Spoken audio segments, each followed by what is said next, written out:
Marketing. I'm afraid that this session will have to start with in a very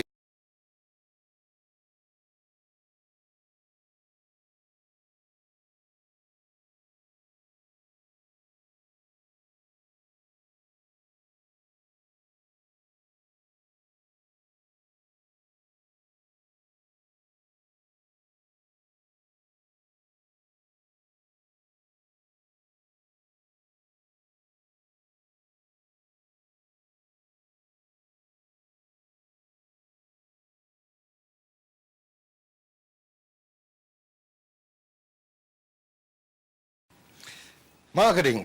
I'm afraid that marketing. I'm afraid that this session will have to start with in a very banal way. We'll have first of all to define what is marketing. Why?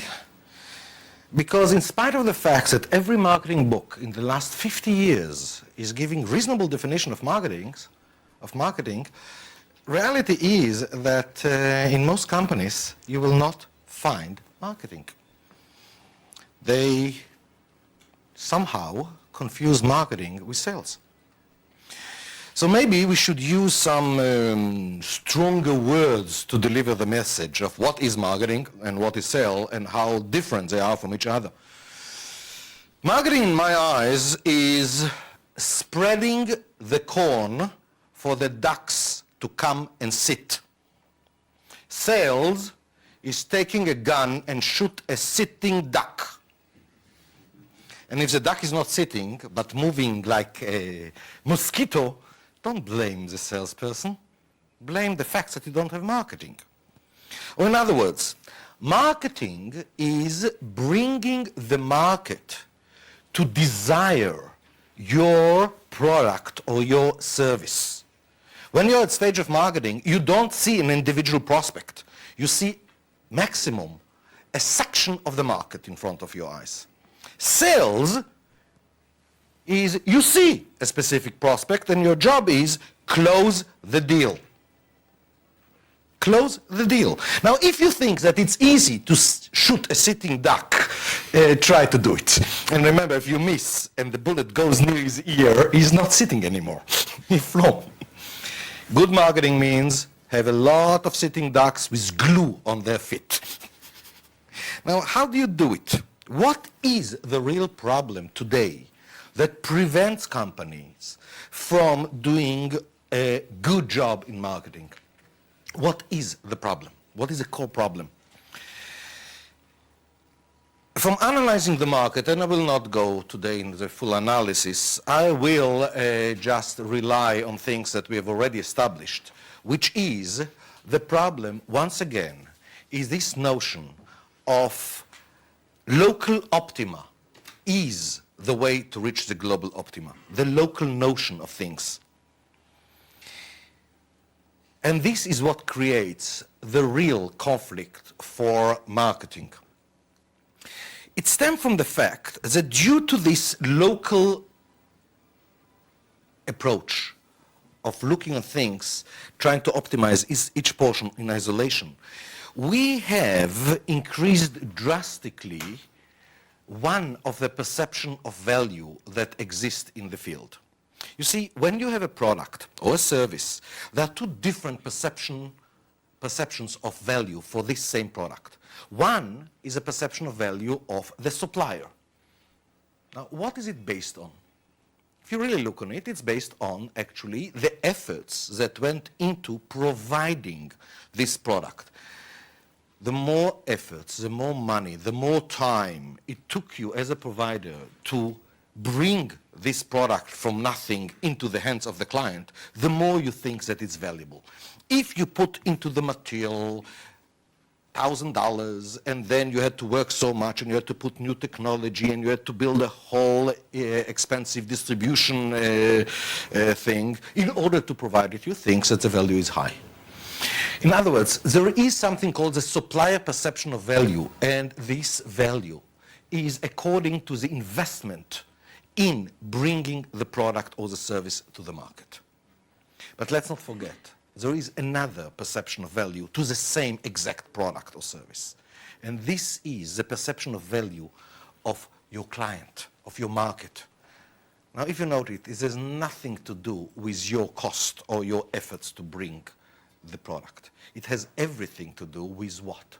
With how much your product, if I will acquire it, how much benefits am I going to get from it?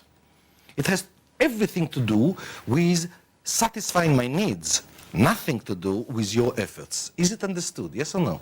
Suppose that you had huge efforts, but this product is not satisfying my needs or satisfying it to a very, very small degree. Who cares? I'm not willing to pay a lot. Customer perception of value is according to the benefits expected from acquiring the product or the service, nothing to do with your cost. Now look how these two perceptions of value bringing marketing into an enormous conflict. And this, I believe, is a conflict which is at the root of jeopardizing our marketing efforts. Let's look on the conflict. You want to make good decisions. You want to arrive at good decisions. In order to arrive at good decisions, when we are talking about marketing, good decision must be such that if you will follow that decision, you will get enough sales volume. Because if you don't get enough sales volume, this is definitely not a good decision. In order to get enough sales volume, you have to satisfy what? The market. Otherwise, they will not buy enough for you. Or in other words, in order to get enough sales volume, you must act upon the client's or the prospect's perception of value. But on the other hand, good decision means also what? That you will not lose your pence. In other words, arriving at good decision means that you must get a reasonable product margin. And in order to get reasonable product margin, you must act upon the supplier perception of value.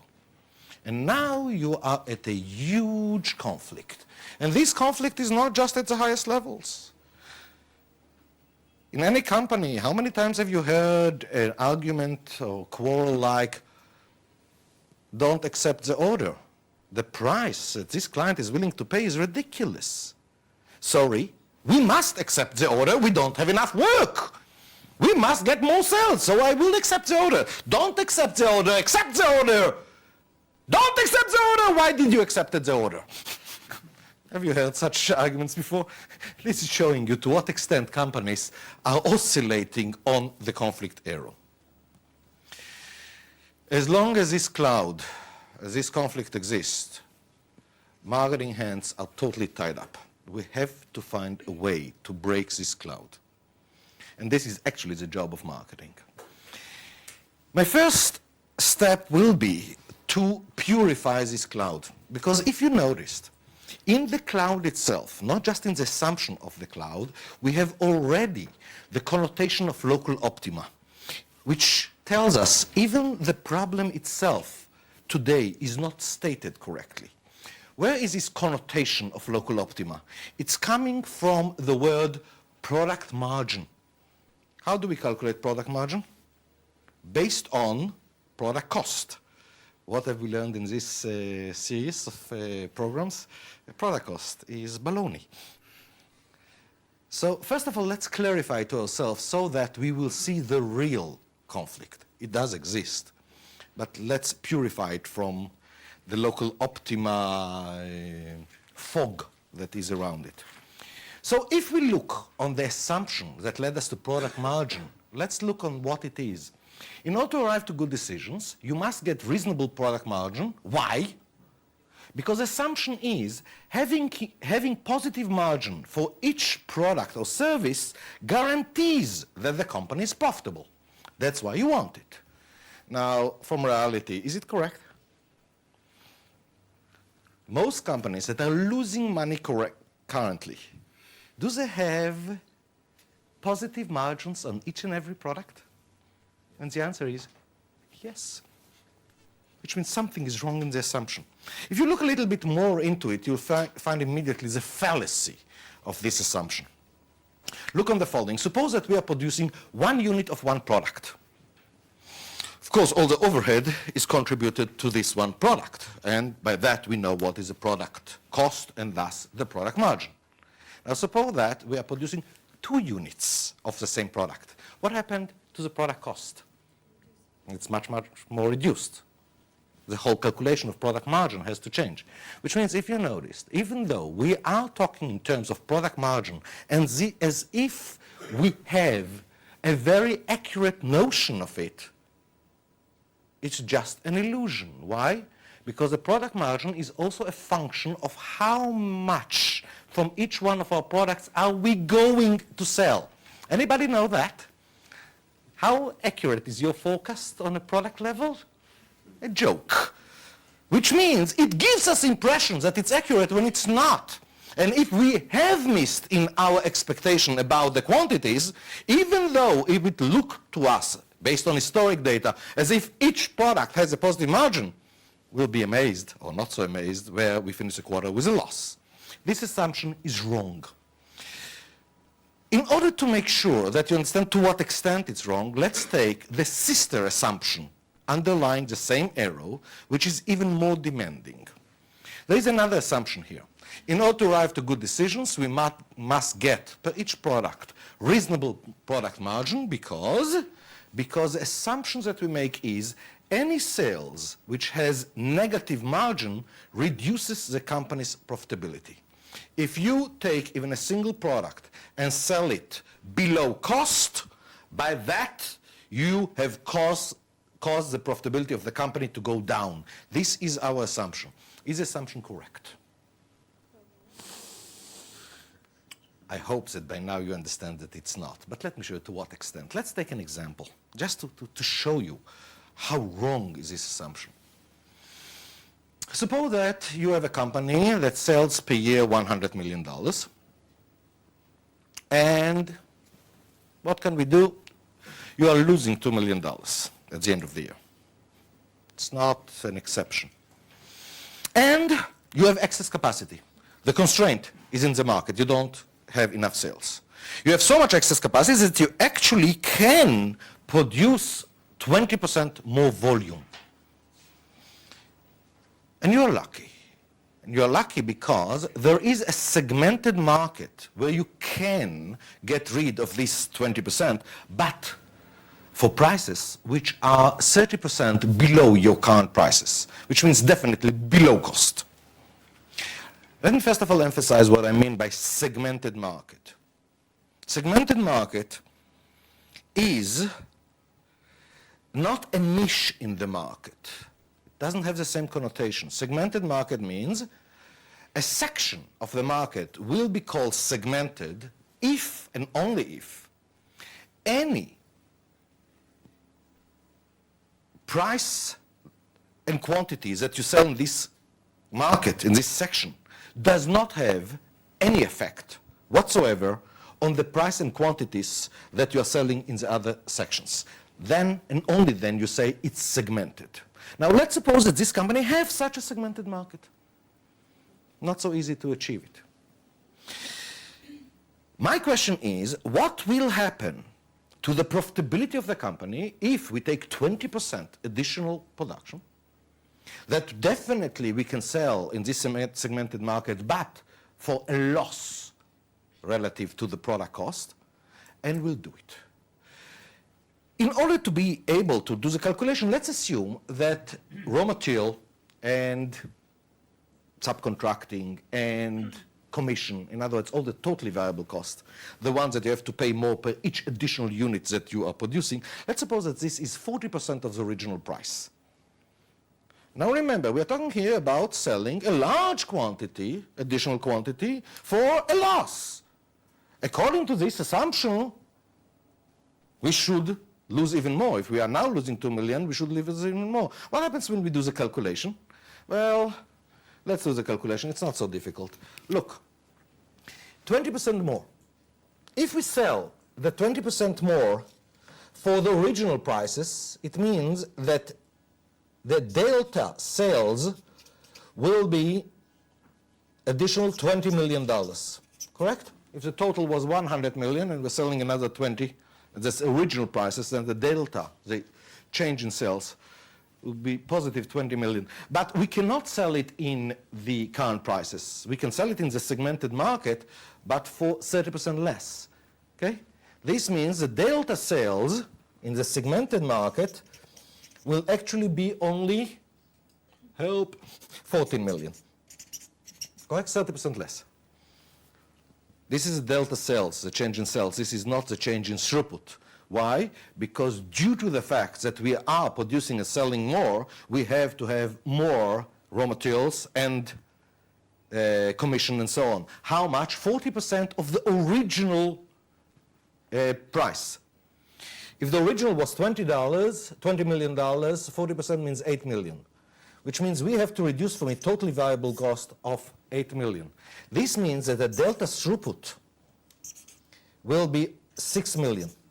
How much is the delta operating expense? How much more operating expense do we have to pay?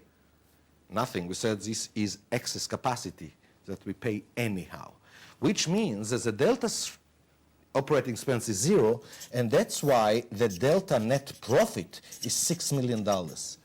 So if we've lost $2 million before, now we have made $4 million profit. Look what happened here. I've sold additional things. Each one of them I sold in the loss, but in the total, I've made money. No wonder. Cost accounting is simply wrong. We've proven it more than once. Okay? The assumption that any product that you are selling which does not have a positive margin reduce the profitability of the company is wrong. This assumption is totally wrong. By the way, don't get the wrong impression that I'm recommending to reduce prices when you have excess capacity. I'm not recommending it at all. I'll tell you why. Because in most cases that I've seen the companies are doing it, since they don't pay attention that the market is totally segmented, they're starting a price war. If you started a price war, everybody loses. That's the most dangerous thing, so I'm not recommending it at all. At the same time, we have to understand this phrase is wrong. It's not that we are looking for having positive product margin. What we are actually looking is something else. We are looking to get reasonable, instead of getting reasonable product margin, actually what we are looking for is that if we do the right decisions, at least we covered all the investment and the expenses. That is important, because let's face it, good decision means I still want to meet the goal of the company, which is to make money. Or I don't want to run out of budget and be bankrupt. So the real cloud, the real dilemma is derive a good decision, get enough sales volume, but get also enough to cover the all expenses. Cover at least the company's expenses and investments. It doesn't change the cloud, not by much. If you look on the cloud now, okay, what you see is I'm still stuck between a rock and a hard place. I'm still stuck between the perception of value of the supplier and the perception of value of the market. Is it understood?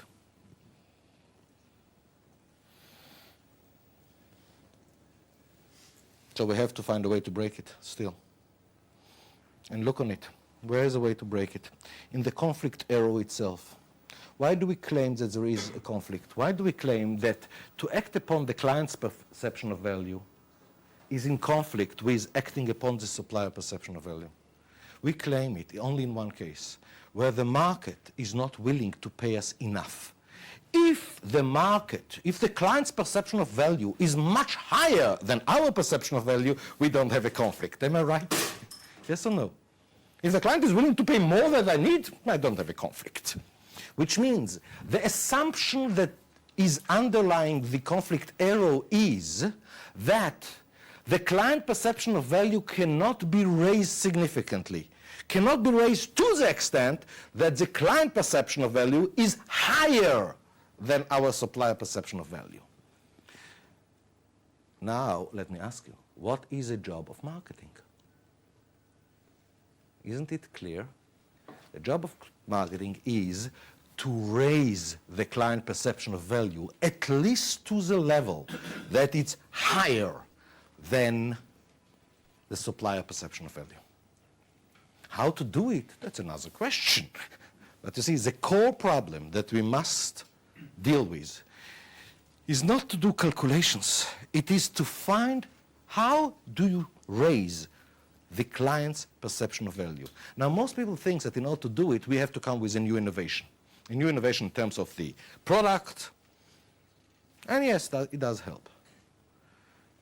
What most of us don't realize at all, there is a way to do it even with existing products. We just have to think for that. How do we go about finding ways to do it? How do we go about constructing the solution? Okay? We know now what's the problem. The problem is that we don't focus on raising the perception of value of the client, at least to the extent that is higher than our supplier perception of value. What we have to do is to demand marketing to doing that, and we have to put on top of it something else.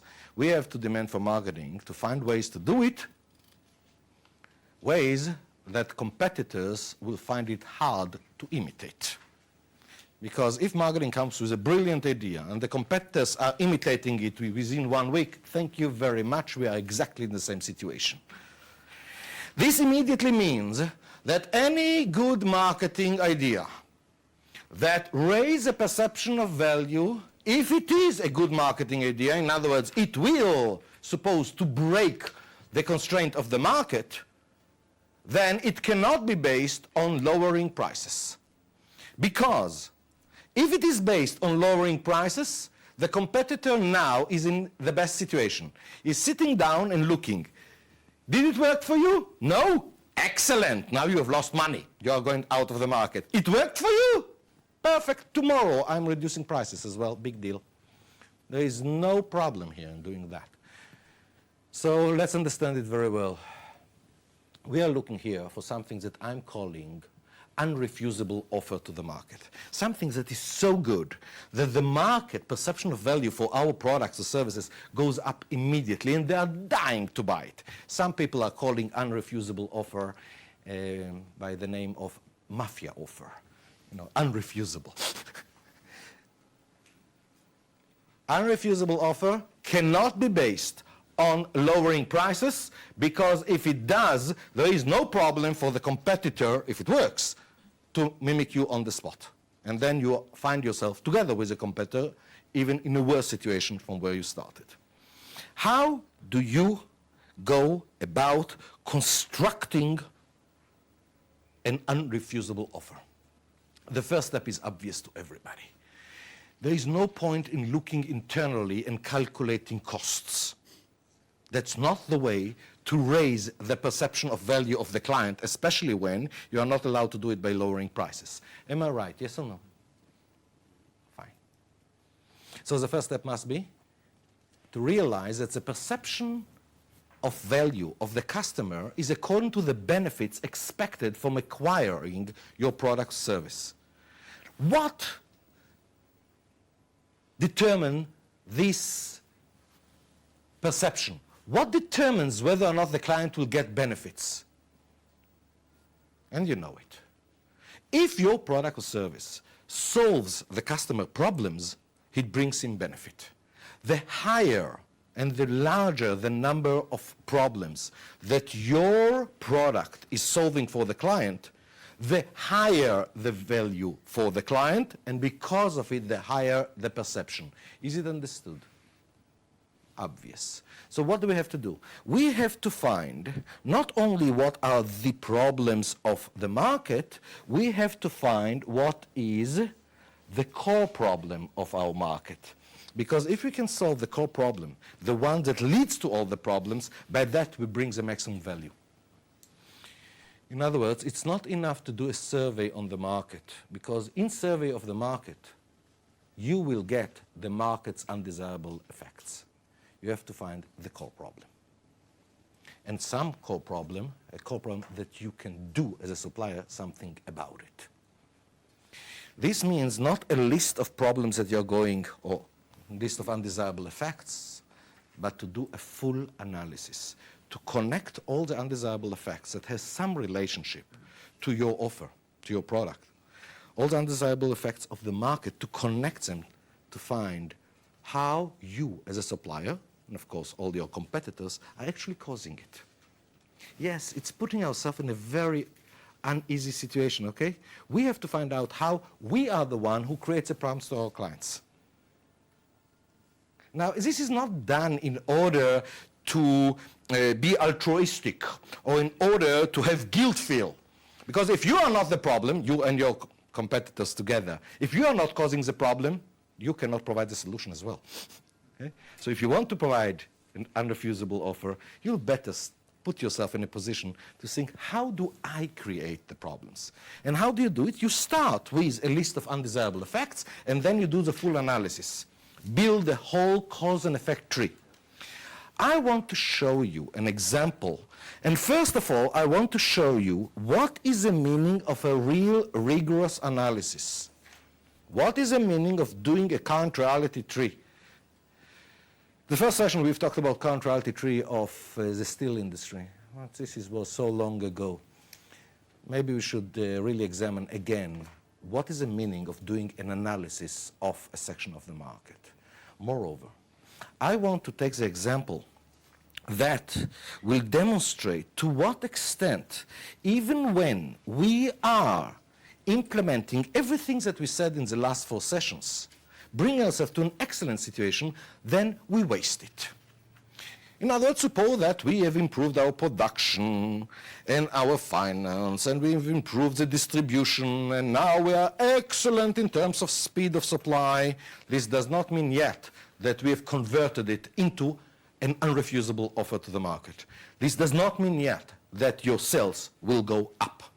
Okay? So what I wanted to do is to take a real example, a tree that was written by a real company that was in that situation where they implemented all the logistic solution and still sales were the problem. The constraint was deeply in the market. No wonder, by the way, because when you are implementing what we've said in production and in distribution, you expose enormous excess capacity. And then, of course, the real problems start to become how do you increase sales. So let's go over this current reality tree that you have in your own books in page number 119? Yes, 119. And I want to go over it slowly. This is not the best tree in the world in terms of being super ultra written correctly. This was written by a real client. I was a little bit involved, I must admit. Let's see what is the meaning of it. And here we are analyzing a huge section of the market. That company that was doing it was selling to shops. Let's do the analysis. Let's start with 100. Remember, what I want to show you now is the current reality tree. Later I will show what is the process by which you build such a thing. Because let's face it, in marketing, everyone is unique. You will have to build your own solution. You will have to do the analysis for your own market. 100. Brands, and brands means not only that company, but the other major companies that supply that same type of product to the market, the brand names. Brands offer big discounts on large quantities. In other words, they're going to the shop and say, you want to buy our product? This is a list price. If you will buy for quantities which is enough for 6 months for you, we'll give you a discount. And the discounts are huge. We are talking here about something like 30% discount, something like that. Now remember what's the meaning of it. Suppose that you are an owner of a shop.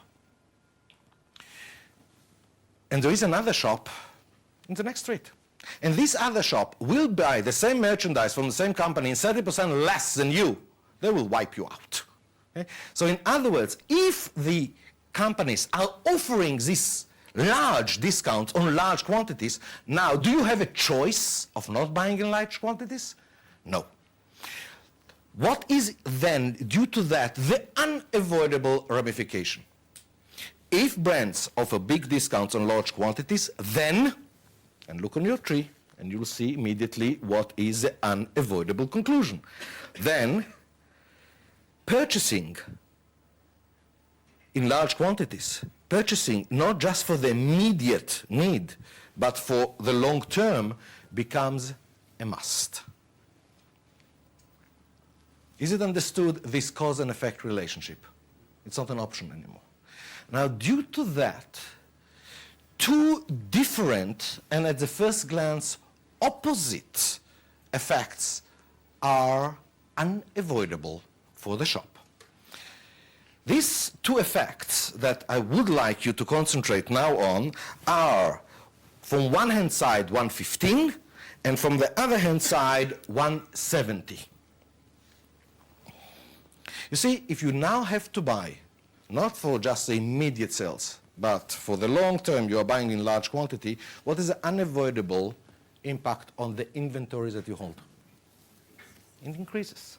Shop inventory increases. You have too much. At the same time, the exact opposite is also coming. Why? Look on the following. Your forecast, especially at the shop level, is not superb, right? So you've ordered some quantity, even a big quantity. After 2 or 3 months, this particular product went extremely well. You're running out of this product. You want to buy more. This is a product that goes. But if you buy just for that, remember, from the others you still have mountains, can you buy a large quantity? Nope. So what do? You don't buy. So exactly on the hot items, you now have shortages. Is it understood? Yes or no? So from one hand side, due to the same policy, from one hand side you are holding much too much inventory overall, and at the same time you are running out of inventory on some products, on the hot products. Now let me ask you something. What is the impact of having too much inventory on the shop profitability? Where do you think most shops are taking their money in order to buy the merchandise? Do you know where they're taking it from? From the bank. More inventory means much more interest that they have to pay to the bank. Some shop owners will tell you, we are not working for ourselves, we are working for the bank. Okay? Of course, the bigger the inventory, the more loans that they have to take, the more interest, and because of it, less profitability for the shop. At the same time, what is the impact of running out, especially on the good items? What is the impact on the profitability of the shop? It goes down. So you see what happens from the same policy of the suppliers, which is, I'm willing to give you large discount, provided that you'll buy a lot. Okay? Two different things are happening. I have too much inventory and I don't have enough. Both of them are leading to the same thing, reduction in profitability of the shop. But let's look now on a totally different angle of the same thing. We have said shop's inventory increases, but there is another thing which is very prevalent in the same thing, which is the brands are not willing to give merchandise on consignment terms. I'm back at the bottom of the tree in statement 105. As a matter of fact, consignment, total no-no. They don't want even to hear about it. We are a brand. We will give you it for free. Are you crazy? What does it mean? Who is financing all this inventory? The shop. Which means an unavoidable result of that is shop's cash need increases. What happens when the shop doesn't have so much cash? That means they borrow and borrow and borrow. In other words, there is a squeeze on their cash. Many times the squeeze on the cash is so big that they have problems meeting the payment to the supplier. When these problems become big, what is the supplier saying? I'm not going to give you merchandise unless you pay in cash. Now the shops have even bigger problem for getting the right merchandise. What is the impact on their profitability? Down. Is it understood, yes or no? Then something horrible starts, something that you have to pay attention whenever you put a counterality tree. It's called negative loops. Negative loops can kill companies. Here is an example. Let's look on 150, the one at the top, which is company's profitability is down. Fine? Now remember, if you are in the case where the shop cash is squeezed, where do they take the money? From the bank. They have to borrow the money from the bank. What happens when your profitability goes down? What happens to your available credit? Goes down as well. Which means, let's see it. If shop profitability decreases, then unavoidably out of that will be that credit or ability to borrow money decreases as well. If the shop available credit becomes more limited, what happens now to the cash squeeze? Becomes even bigger. And we are finding ourselves in a loop. Let's look on the whole picture and see the loop again. Cash is squeezed. If it's squeezed, I have now problems in meeting payments. I have problems to getting merchandise. My profitability goes down. My profitability goes down. My credit goes down. My cash is more squeezed. And look what's happening. This is called negative loop. What's the result of it? If a shop allows this thing to start to go, do you know how it is called, the end result? Bankruptcy. Does it happen? Do you know what? Do you know to what extent it happens? Look on your own experience. Go to a shopping mall or to a big concentration of shops. And then go 2 years later. Do you expect to find all the shops that you've seen 2 years ago? No. What happened to the one who disappeared? Usually, they were caught in this cycle. That's what's happening. Which means it's a huge problem for the shops. It's not a small undesirable effect. And remember where it all started. It started from the policies of the supplier. But that's not the end of the story. Let's look now on the right side of the same tree of the analysis. And the base of it is 175. Let's read what is 175. Brands constantly release and advertise new products. In most merchandise it's happening, and by the way, the lifetime of products in most merchandise becomes smaller and smaller today. Look on even things like golf clubs. Do you know what's the lifetime of golf clubs today in the market? Until a new generation of golf clubs is coming? Less than 6 months. It's not just electronics. Suitcases. What is the lifetime of a suitcase in the market before a new generation of whole new designs is coming? It's less than 9 months. Now remember what is happening here. Who is advertising the new merchandise in the market, in the magazines, in the TV and so on? It's usually not the shops. It's the brands, companies themselves. Okay? Now look what happens when you are looking on the facts that brands constantly release and advertise new products and combine it with the fact that the shops are holding much too much inventory. If you look at the two together, 175 and 115, what do you see? From one hand side, we force them to purchase large quantities than is needed for the short-term actual sales. This is a necessity now for the shops. And at the same time, we are advertising the new model. Now what happened to the shop? They're stuck now with merchandise that all of a sudden, due to the fact that you have advertised a new thing, all of a sudden what they're holding become almost obsolete. It's not yet obsolete, but it's about to be obsolete. So what do? They don't wait until it becomes totally obsolete. What do? They must get rid of it. How? Sale. Even if it's 40% less, get rid of it. Because in 2 or 3 months, you will not be able to get rid of it at all. Which means, exactly at the time that the brand company is spending a fortune to induce the market to buy the new brand, the new models, the shop is going out of their way to persuade the same market to buy the old one. Perfect sense, right?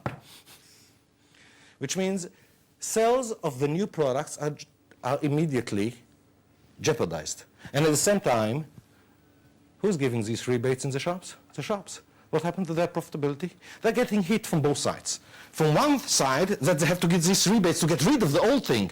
And from the other side is that the new thing is not selling so well because you are eating into it yourself. This is what is called a real analysis of the market. Don't go and ask the market for it. The market is not able to give you such a beautiful cause and effect. It's your responsibility to find out the complaints, the undesirable effects, and to do the whole analysis to see where it's coming from. Because once you have the whole thing, look now at the bottom. Look now on the bottom. Do you have any ideas of how you can improve situation? How you can give an unrefusable effort to the market? It becomes obvious now. Am I right?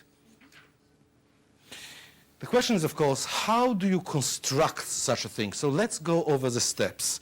It's not so easy, but it's definitely much, much easier than to flounder for who knows how many years. First step is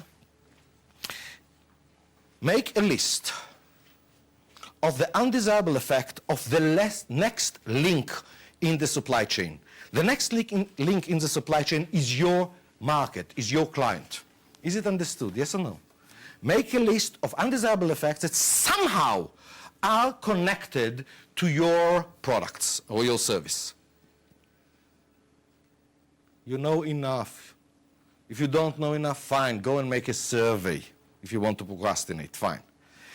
If you find out, in these rare cases that exist, if you find out that you cannot find undesirable effects, maybe one, this means that your offer is not directly to the next link, but the link after that. So if you cannot find at least 3 undesirable effects for the next link, go a link after that. The clients, maybe that's the one who really will need it, and then all your offer will be based on the fact that your client will be able to sell more because he will be able to give an unrefusable offer to his clients. Very rarely it happens, but it does happen. The indication is, if you cannot put 3 undesirable effects, it's either because you don't know your immediate market, or because your immediate market is not your market, it's a step after that. This is especially important when you're talking about a new product, or in the real case where it's horrible, which is a startup, where the product was never sold. I've seen many times, the product is beautiful, the solution is phenomenal. You come to write the undesirable effects of the market, there aren't any, which means it's a beautiful solution for no problem. It's better to know it at the beginning and not to start the company, because it will fold anyhow. Okay? First thing is 3 undesirable effects, somewhat connected to your offer. Not just your offer, your and your competitor, your industry offer. Then, the next step after that, take each one of the 3 undesirable effects, even if you have more, and write the corresponding cloud. Write the corresponding dilemma. Remember, each undesirable effect is there because of a specific conflict that cause it. If you recall, we have done such a thing when we've talked about project management. That's where I've showed you exactly how to do this method. It's not so difficult. How to convert an undesirable effect into the corresponding dilemma or corresponding cloud. Once you wrote such 3 clouds, then comes the stage which is a little bit more difficult, which is generalize the 3 clouds into the generic cloud. Now you are getting the conflict which is at the bottom. I've showed it in project management. Go over it again. You this time look on the process rather than the content. Once you have that, start to expose assumptions underlying the arrows, but not any assumption. You are looking for assumptions which are stated policies of you and your competitors, stated policies in their relationship with that market. If you don't put that, you will find many ways for the client to solve his problems by him changing the way he's doing. You will not find how you can sell to him. Okay? So you have to force yourself not to write any assumption that breaks the cloud, but to write assumptions which are policies of yours and your competitors that are assumptions underlying this cloud. Not so easy mentally to do it. Once you do that, once you have that, now you have whatever is needed. Because these policies you put at the bottom, like a policy which says, brands are offering large discount on big quantities. Is it understood? Yes or no? Or brands are not willing to give merchandise on consignment terms. This is policies of yours and your competitors. At the top, there is undesirable effects. Now connect them with rigorous cause and effect, where the rule is no more than 2 pages. If you need more than 2 pages, the connections are not good enough. Is it understood? Yes or no? And no more than 2 pages in large letters. I found out some people that can put the whole Bible in 2 pages. That's how you build it. Now, it's not easy. You need some experience. It's not so difficult. Such work, when it's done by almost novices, can take 3 or 4 days. By the way, the real work is to force yourself to start with undesirable effects of the market. Because usually what you initially put on paper is not the undesirable effect of your clients. It's your undesirable effects dealing with the clients. Okay? You have to force yourself to write their undesirable effects. Then when you write the cloud, it's only then you start to go into their shoes to understand what is their dilemma. And you know what is the temptation? The temptation is so big to say, I don't know. Let me ask an expert. Let's go and do another survey. No, you know. You really know. Just force yourself to sit down and write it. And it should sound to you correct. Once you wrote all of it, what you do now is go back, talk with a friend of yours, if you have any friend among the clients, and tell him the following.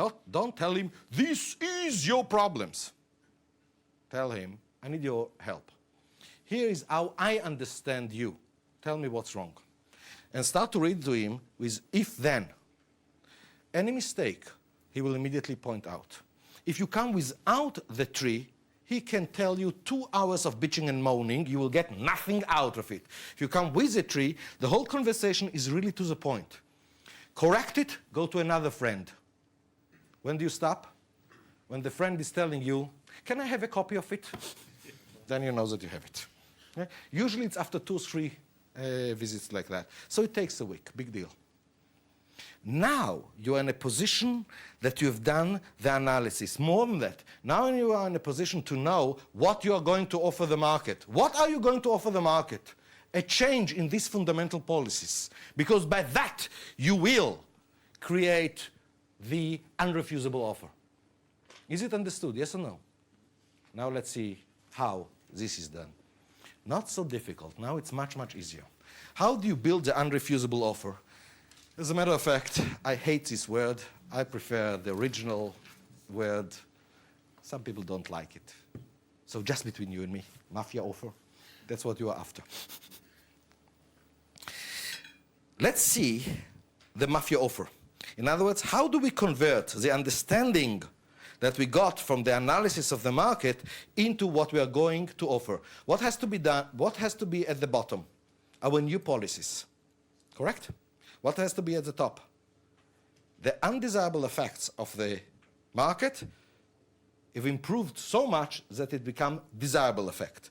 If you succeed to do that, you have an unrefusable offer. Let's look how we do it. We start with the bottom. For example, what we had in the current royalty tree under 100, brands offer big discount on large quantities. Let's start with that. And then we know that that's bad. This is creating huge problem to our market. What should we do instead? Come on. What should we do instead? First of all, it's obvious. We should not give any incentive to our shops to buy large quantities. Am I right? Yes or no? Even though it's totally against our instincts. Now, in the case that I'm going to show here, this company have offered the big discount in a peculiar way. Their products were very bulky relative to their price. And because of it, the freight was a major part of the price. So they said, if you will buy this amount, 20,000 pounds or more, the freight is on us. which was maybe 30%, something like that. That's the way that they have give the incentive for big quantities. Of course, this is off. We give the freight for free. At the same time, remember the following. A shop that does buy large quantities does want to get the reduction in price. More than that, the whole business is based on that. So what do? So at the same time that you reduce the incentive to buy now in large quantities, you should not reduce the incentive to buy in large quantities. How do you do that? You give an umbrella contract, which means if you will buy within the 6 months so much, this is going to be the price. Is it understood? So you don't force the shop to buy and commit now on the specific things and hold it. At the same time, if they will buy this volume of dollars, they do enjoy the same reduction price as before. Otherwise, you will kill them, which means you will not be able to sell them. Look what's happening. That's how you convert it. If you had at the bottom of the counter-reality tree, brands offer big discounts on large quantities, this is converted now. No incentive for buying now large quantities. In that case, it was no freight charges. And at the same time, discount is based on the rate of sales instead of size of order, which is actually what you want and what the shop wants. Is it understood? Yes? Fine. What else? At the bottom of the counter-reality tree, we had something like shops run out of inventory on some products. Remember it? That's very bad. We don't want that. So what do we have to do instead? There are daily, weekly, or bi-monthly frequency of delivery according to sales volume. In other words, we must make sure that the shops will not run out of merchandise, not just because of the shop, but because of us as well. Is it understood? Yes or no? Now, this is very important because this thing gives you also the point in the solution that it's very hard for the competitor to imitate. You see, in that case of these companies that actually have done it the first time, they've already implemented the distribution solution of TOC. So for them, this was not a problem at all. But for most of their competitors working on conventional distribution, this was almost impossibility. Is it understood? Yes or no? Remember the rule. Your offer must be based on minimum one rooted policy change. Why is it? Because remember, we said competitors should not be able to quickly imitate.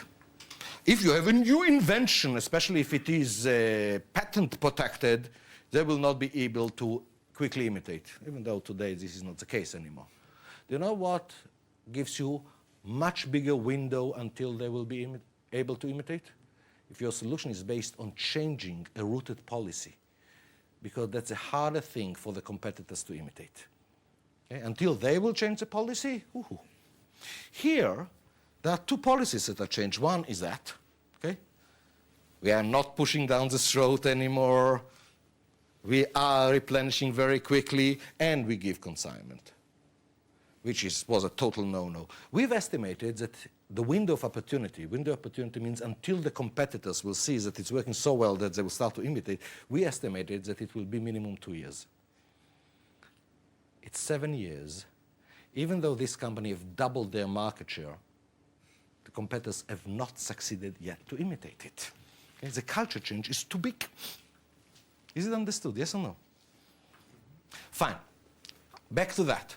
So you see how we derive now what we should do. But that's not enough. We have to convince ourselves and the client that out of that, rigorously with perfect cause and effect, the undesirable effects of the shops will be turned into desirable effects. Let's look on what is the unavoidable result here. We said not freight charges, which means we are not pushing the large quantities. We said we do encourage to buy, but we by giving the reduction price, but an umbrella thing, not that you have to buy now everything. And we said we are replenishing whatever you want very, very quickly. What is the unavoidable result of all of that? The unavoidable result is shop holds goods only for expected very short term. Am I right? They don't now going and putting a mountain on themselves. If that's the case, what does it mean? If we have that, then unavoidably I claim that we will get 128. Unavoidably of that, if shop holds goods only for the expected very near-term sales, then less slow-moving items are held in stock. And this has 3 positive ramifications. One on throughput, one on investment, and one on operating expense. In other words, we hit all the good things. Let's look why. If we have less slow-moving items in stock, it means introduction of new products goes much smoother. What happened to the throughput of the shop? In hours. Up. Correct? At the same time, if we have less slow-moving items are held in stock, then inventory goes down, which means what happened to the investment of the shop? Down. At the same time, if less slow-moving items are held in stock, then there is less obsolescence, which means less operating expense to the shop. This by itself is already a mafia offer. But let's not stop here. Let's look on the other side. We've done something more. Remember, one of the biggest problems was not just that, it was a cash problem. Let's help there. So, if we had in the current reality tree something like we are not willing to give a consignment and because of it shop cash needs increase, instead of that, let's go all the way. Our own company, the merchandise, the goods of our own company needed for visual display plus reasonable stock are given on consignment terms. How gracious we are. By the way, as long as you'll make a fortune out of it, why won't you be gracious? If that's the case, now, combined with the other part of our effort, of our things, look what's happening.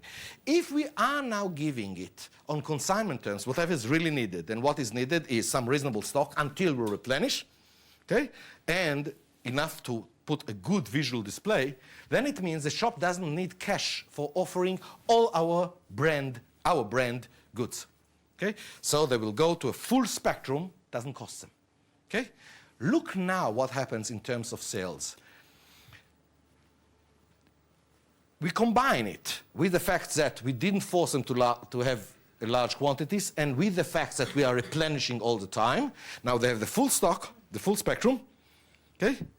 They're not reluctant to do it, and if they're running out of something, we immediately replenish it. This means shop always holds goods for proper visual display, the whole spectrum. Look what comes out from it. 3 different positive effects, even though at first sight it looks the same one. If shop always holds goods for proper visual display, the full spectrum, I claim that this means availability increases. Look what's the meaning of availability increases. Availability increases and maintained all the time. If availability increases, it means what? Sales increase. The point here is, tell me, where do you prefer to go? To a small shop that might have what you need, might not, or to a place that you know that they're holding the full spectrum? Which place do you prefer to go? The one that holds the full spectrum.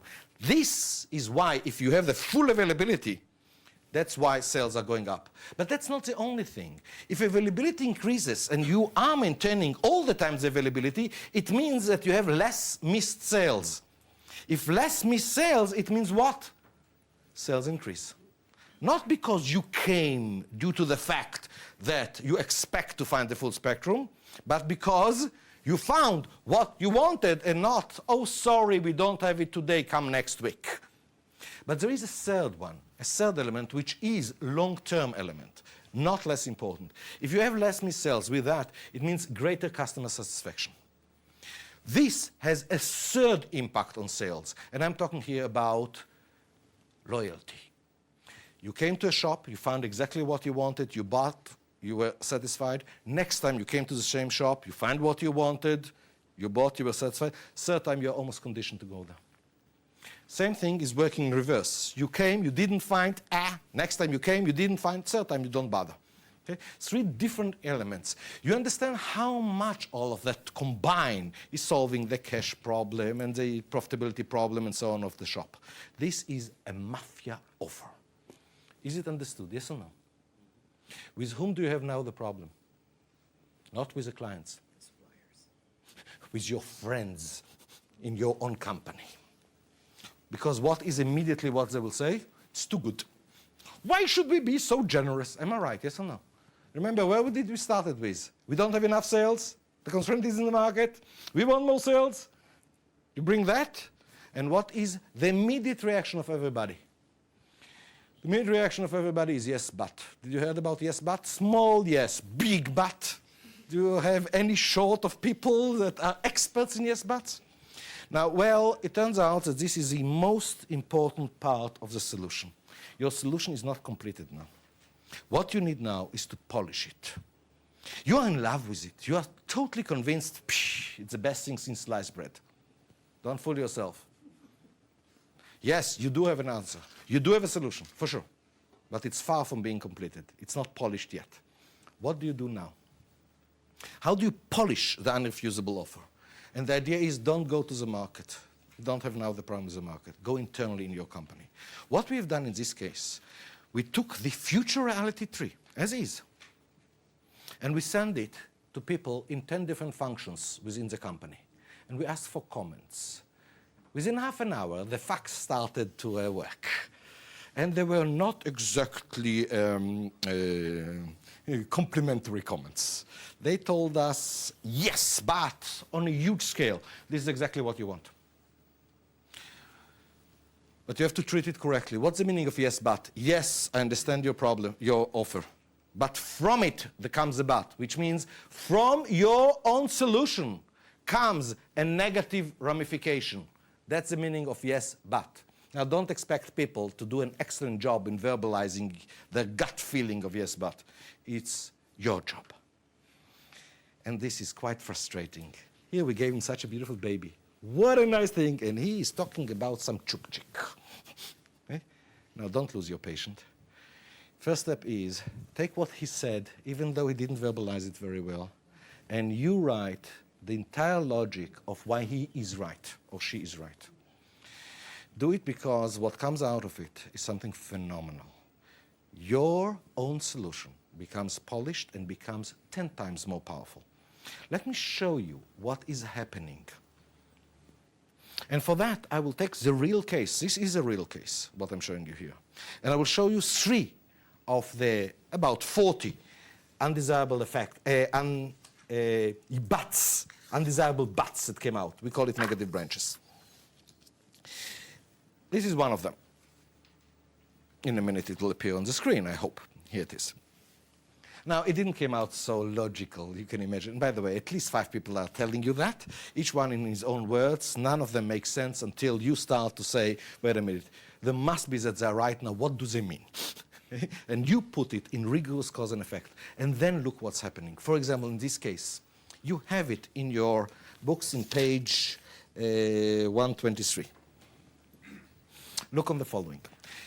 Yes, but means it starts from your own solution. Not that the negative exists now in reality. The negative will come due to your solution. That's yes, but. Your solution said the following. Shops has more available cash. It also says shop doesn't need cash to purchase our goods. Now, you forgot something. In reality, that's always the base of a negative branch. This is your solution. There is something else that exists right now in reality that you have overlooked. What have you overlooked in your solution? That shops sells other brands' goods as well. They are not our shops. And they sell our goods, but they sell our competitors as well. What does it mean immediately? It means that if they don't have any problem with cash now, especially they don't have any problem with cash to offer our goods, and they have others that they're buying from, what are they going to do with the cash surpluses, most probably? Shops might use cash surplus to increase other brands' offering. So what? You enjoy, they enjoy? Not true. What is the constraint of the shops? Shops has limited display space. And if they buy more from the others, and over there it's their money, and our merchandise is our money, what do you think is most probable that they will display? Our things or the things that they bought from the others? In other words, our display share will decrease. And you know what? What is not displayed is not sold. And here, with this beautiful offer, we shoot ourselves directly in the foot. Don't ignore it. They are right. It's one thing to ignore it, and then reality will punch you in the nose. And then it can kill you totally, such a thing. At the same time that we have realized here, what was the thing to do? What we said is, fine, when we come to the shop and we offer it, we say there is a condition. And the condition is that our display share stays. If you do it a priori, the shop doesn't have any problem. If you don't mention it, you might kill yourself. As a matter of fact, in reality, it was even better. Because the salespersons that have done it came to the shop and said, this is our offer. Oh, yes, there is a small problem. What will happen to our display space? And then they kept their mouth shut. And in each single case, the shop agreed to give more. So from a negative, it became a positive. Is it understood? Yes or no? So don't ignore the things. Many times, if you will ignore the yes buts, reality will not ignore it. You will get punch in the nose. If you are at this stage catching them, no problem to turn them into positive. Some other times, it's even more fascinating. Because it turned out that from the yes but, what is actually emerging is some huge plus that you didn't pay attention to. Let me show you an example of it.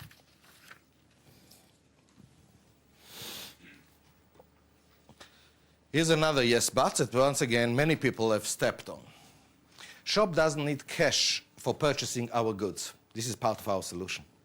Due to that, our cash is used in inventory held in the shops. If it's the shops, don't need to put the money in the inventory. It's our inventory. It means we are putting the money in the inventory. Now we forgot something. Our cash is certainly bigger than the cash of each shop, but it's not unlimited. Okay? And if we do it on such a grand scale, what will be the result? We may suffer from cash shortage, and God forbid if this will exist. Do you understand the problem? And we looked on it, and we wrote it nicely, and then we said, they have a point. But they cannot have a point, but they have a point. So we looked on it a little bit more, and then we found out the answer. Yes, today, the minute that we ship to the shops, it's sold. Do they pay us then? Nope. There's payment terms. In that case, it was 120 days until the shops have paid, and many shops didn't pay after 120 days. Which means, oh, it's their inventory, but our cash is stuck where? In the payables. Not in the inventory, in the payables. According to that scheme, when we shipped them, they haven't sold. They haven't bought. But when they sold, immediately it's bought. And they have to pay within the same week. On the average, they paid after 30 days rather than after 120 days. Yes, there was an impact on our cash. $90 million more cash was assembled in less than 6 months due to that. In other words, yes, we are holding some now in inventory, but we reduced by far more the cash that we held in the payable. If this was not mentioned, this negative branch, we wouldn't have paid attention to it, and we wouldn't have taken into account that we have now to use this cash surplus and prepare for it. It's not so simple, by the way, when all of a sudden you get such a thing as a surprise. Okay? It can put you into trouble. No surprises here. But sometimes the power of these yes buts is even more than people imagine. Because somebody raised yes but, is right, but due to it, is solved a huge problem that you were debating with. He didn't even thought about it. Huge problem. And this is demonstrated by the third case. By the way, each one of these are real things, okay? It's all from reality. Look what is the situation here. Our solution was saying shops doesn't need cash for purchasing our goods. Due to that, our cash is used up in inventory held in the shops. That's fine. But there is something else which is not fine. something that exists just now and we forgot about it, we neglected it, which is both 230 and 232. For many years, shops were run by rules appropriate for goods purchased rather than consignment. And companies, and definitely shops, do have inertia. So it will take them a lot of time until they adjust to this new world. Until they adjust, shops may be slow in adapting the proper product mix. They are used to hold a mountain, they will continue to hold a mountain. Is it understood? Yes or no? But this time the mountain is on our expense. Which means, since it's on our expense, our company will find itself financing too high stocks of slow-moving products. Yes, all our solution was based on what? On the fact that the shops will switch to the new mode immediately. But that's not the case. When we saw that, we said, okay, so how can we cause the shop to turn very quickly? And then we said something like that. We are giving them that amount on consignment. They want more, their problem. Okay? Now, whenever they sold something, we'll replenish it. In other words, we will ship them on consignment terms under one of two conditions. Either they sold, or they are committing to enlarge the display space. Then yes, we'll sell them more merchandise to fill up the space. Otherwise, forget it. Is it understood, yes or no? By that, we force the shop to do the switch very, very quickly. But we solved another problem, a huge problem. What was the other problem that was solved? We don't need anymore to monitor the shops. One of the biggest problems was, how do we know if they sold it or not? What will happen if they sold and don't tell us? Now, they have a huge incentive not to tell us, because the minute that they told us that they sold, they have to pay. Now, here's this amount of inventory that they're getting. In order to get more inventory, what do they have to show? That they've sold. Otherwise, they don't get more. A shop that will cheat and not telling us will be dried up of inventory on the spot. Is it understood? Big deal.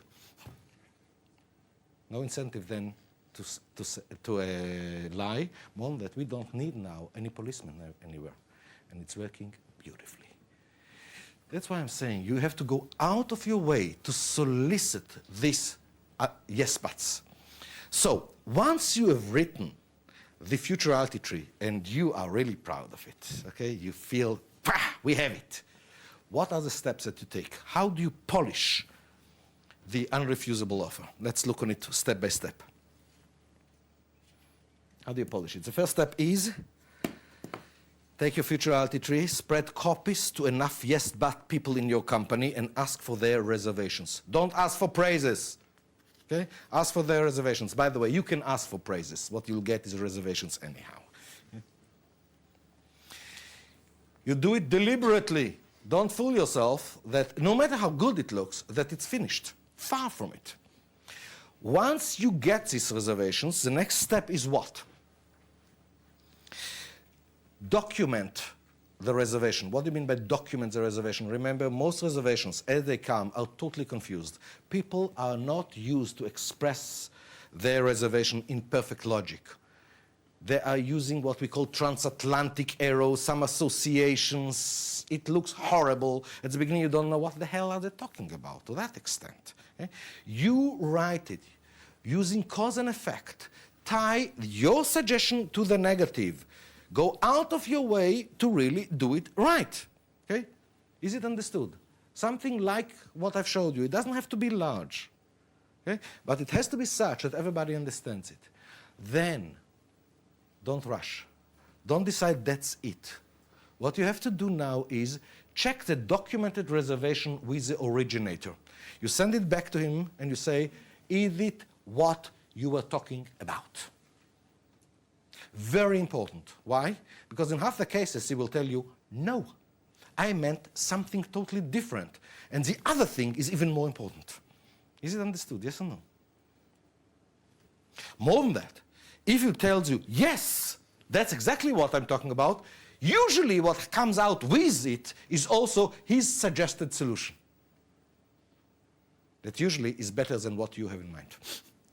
Not to mention the fact that you're getting now the buy-in. So the next step after that is solicit or figure out effective modifications. How do you cause the negative not to happen? There is something else that you have to do on top of what you have decided so that all the positive will stay, but this negative ramification will be trimmed. If you notice what I wrote here is, first of all, solicit. From whom? From the person that had enough intuition to warn you about the problem. He has also usually enough intuition to suggest a solution. If he doesn't come up with it, break your head until you find it. There is always a solution there. Then, the next step is, of course, incorporate it into your suggestion. It becomes part of the solution. Now, the solution is perfected. Now, you have the corn to spread. Now, depends on the situation, you have to figure out how to spread it. But at least you have corn rather than pebbles. Is it understood, yes or no? Amazingly, to what extent, if you have a product which is sold now, there is always a mafia offer for this product, even if it's a pure commodity, like sold, like matches. And I'm telling you that based on well over 3,000 cases that I've done. Many times when I've started, it looks like there is no mafia offer here. Total impossibility. Well, after a day, 2 days, and if you're really dumb, 3 days, all of a sudden it comes out. Just do it as we said here. It works. Now, it looks like we've solved the problem. No.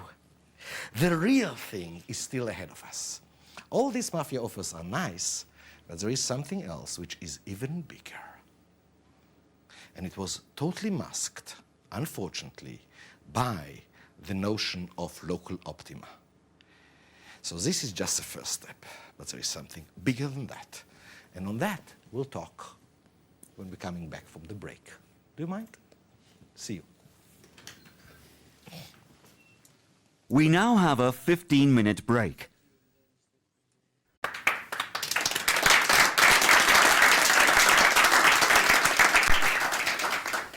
Okay, so what am I holding up my sleeve, huh? What can be more than what I've showed you here? It's something called segmentation. Segmentation today is almost synonymous to find a niche in the market. And this is wrong. Let's start from the very basics. And the very basics is, once again, the perception of value. The two perceptions of value.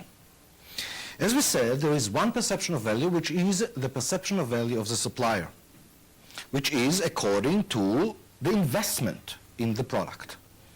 Due to that, an unavoidable ramification was that we started to have a notion that there is one fair price for a product.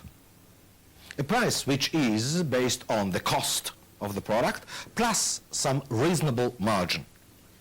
What is reasonable margin? Depends on how greedy you are. But there is one fair price. And it's amazing how many people think like that. But if you look on the other perception of value, the perception of value of the market, the consumer, the customer, what did we say? The perception of value is based on the benefits that the client expects to get from acquiring your product. Where are the benefits coming from? From the extent that your product satisfied the client's needs. Do you really believe that even if, when you're looking on what you call a uniform market, each and every client there has exactly the same needs? And even if he has the same needs, does he have exactly the same magnitude of the needs? If not, it means what? Different clients may have different needs, and because of it, different perception of value. Is it understood? Of course, immediately the first question that comes into mind, what is the profile of our markets? If we are plotting a graph of percent of our market versus this percent, this portion, perception of value of our products, what is a profile at all?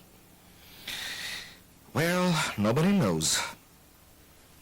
Oh, don't bother to go and make surveys in the market. As much that you'll put surveys in the market, what will come out is mumbo jumbo. It's a perfect way to procrastinate and lose a lot of money. But without making any surveys, we do know something about this distribution of your market. Why? Because a priori, we do know some points on it. For example, we know that the graph for your market, your products, must start here at the origin. In other words, it must start where there is 0% of your prospect that think that the value of your product is 0. Why do I claim it? Because somebody that thinks that your product for him has 0 value is definitely not your prospect. Agreed? So we know one point. We know also another point. We know that as we are going to larger and larger amounts of value, the percent must decay to 0. What percentage of your market think that your product is worth for them $1 million, $10 million, $1 billion? I will take the number high enough and I must reach 0. Is it understood? Yes or no? So we know another point. We know that somewhere far enough on this graph, we must hit the 0. And we know something more. As long as we are talking about products that you are now selling in the market, the mere fact that you are selling the product in the market means there are some non-0% of your market that think that your product has more than 0 value. Otherwise, you are not able to sell. Which means we must have some point somewhere here in the positive range. Am I right? Now, what is exactly the shape? Nobody knows. But we know that it must be the following. The shape must start from 0, must climb to some positive value, and must then go back to 0. Am I right? This is a spread of your own market, the markets that you might call today uniform market. It's not uniform. Now look what happens when we are superimposing on that a fixed price. Whatever the price that we are choosing for our product. It doesn't matter at all. Look, suppose that we choose our price to be here. Okay? By that, I claim you have dissected your market into 3, even though you are looking on it as if it is uniform market. The first section is obvious. It's this section. What is this section? Here is some percentage of your market that their perception of value of your product is higher than what you are asking for it. Don't worry, they will not volunteer to pay more than what you are asking for it. Okay? Which means here is a section of the market that you are basically losing money here. If you were asked for a higher price, they would have gladly paid. So you are not exploiting this section of the market at all. The rest is actually dissected into 2 by some vertical line, fused lines that I don't know where it is. Suppose that it's here. Come on, bring it. I don't know where it is, but suppose that it's here. And it's really dissect your market into 2. This is a section of the market that their perception of value is lower than what you're asking, but since your competitors are not offering it in a lower price, they still have to buy. These are the people that don't like you. They think that they're paying too much. Do you have such clients? Just ask your salespeople. If your salespeople tell you that our prices are a little bit too high, it means definitely you have it. Now, this is a very dangerous section because they are not happy. Any excuse that you give them that they can nail you on this is not good or that not good, they will start to bitch and moan. Your competitor will lower the price, 0 loyalty. They will run away. And this is the bulk of your sales, usually. But there is even usually a bigger segment, this segment. You know what is this segment? This segment is your market, that their perception of value is so low relative to the price that you demand that they simply don't buy. So look where we are stuck. Here we waste. Here we have the bitching and moaning section. These are the best clients. And this we've trimmed out. Now sometimes the graph of this distribution is very, very narrow. That's a case. The damage of having fixed price is not big. Many times this is very, very spread.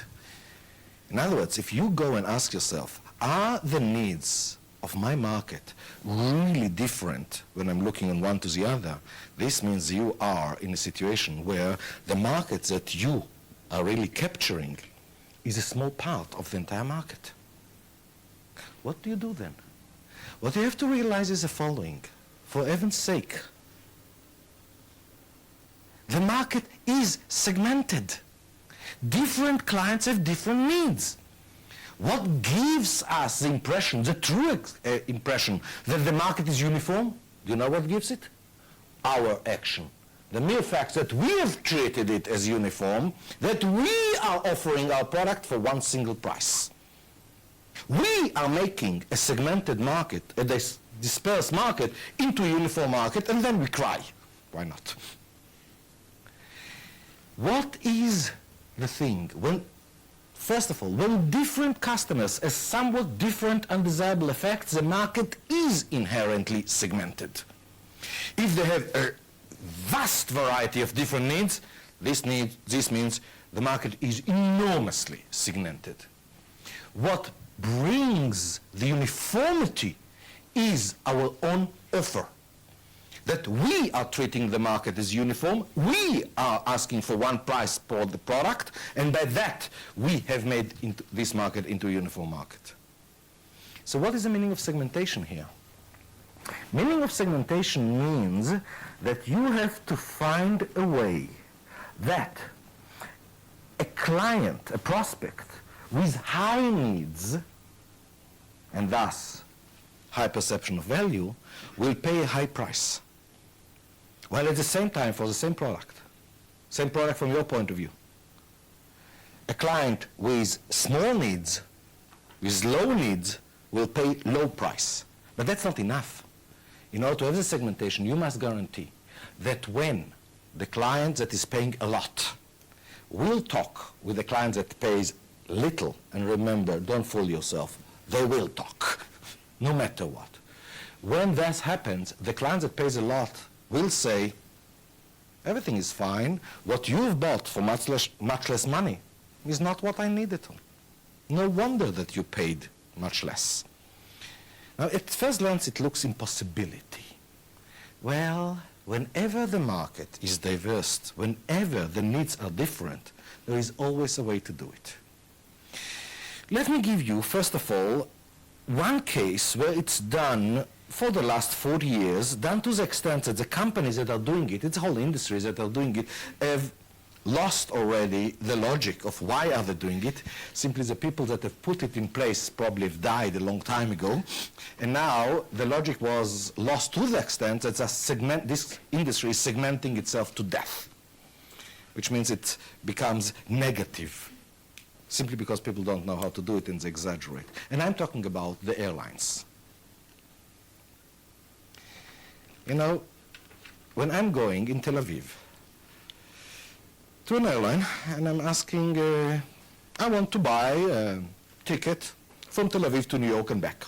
And I'm willing to pay now for both ways. Turned out they don't want to sell me. First of all, they must ask me a question. You know what questions they ask me? How many days are you planning to stay in New York? My inclination is to tell them, none of your business. What do you care? If I will tell you more days or less days, are you going to give me a different airplane?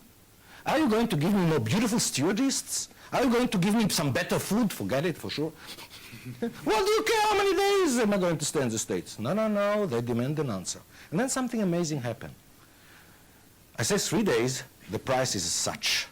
I say 3 weeks, the price is less than half. How come? Have you noticed that that's the case? Now, they're not stupid, or at least the people that have invented it was not stupid. The first questions that they asked me was to find out my needs. How much do I need to really go to New York? So the way to find it out is to say, how many days are you going to stay there? If I'm going to stay there only 3 days and come back, you know, with a 7 hours jet lag and so on, I am going to go to New York for 3 days only if I must. Which means my needs are very high. Your needs are high, pay. If I say 3 weeks, it might be a vacation. If they ask too much, I will not go at all. Then I say, okay, modest, even though it's exactly the same aeroplane, the same seat. Am I right, yes or no? Why do I say that they segmented themselves almost to death?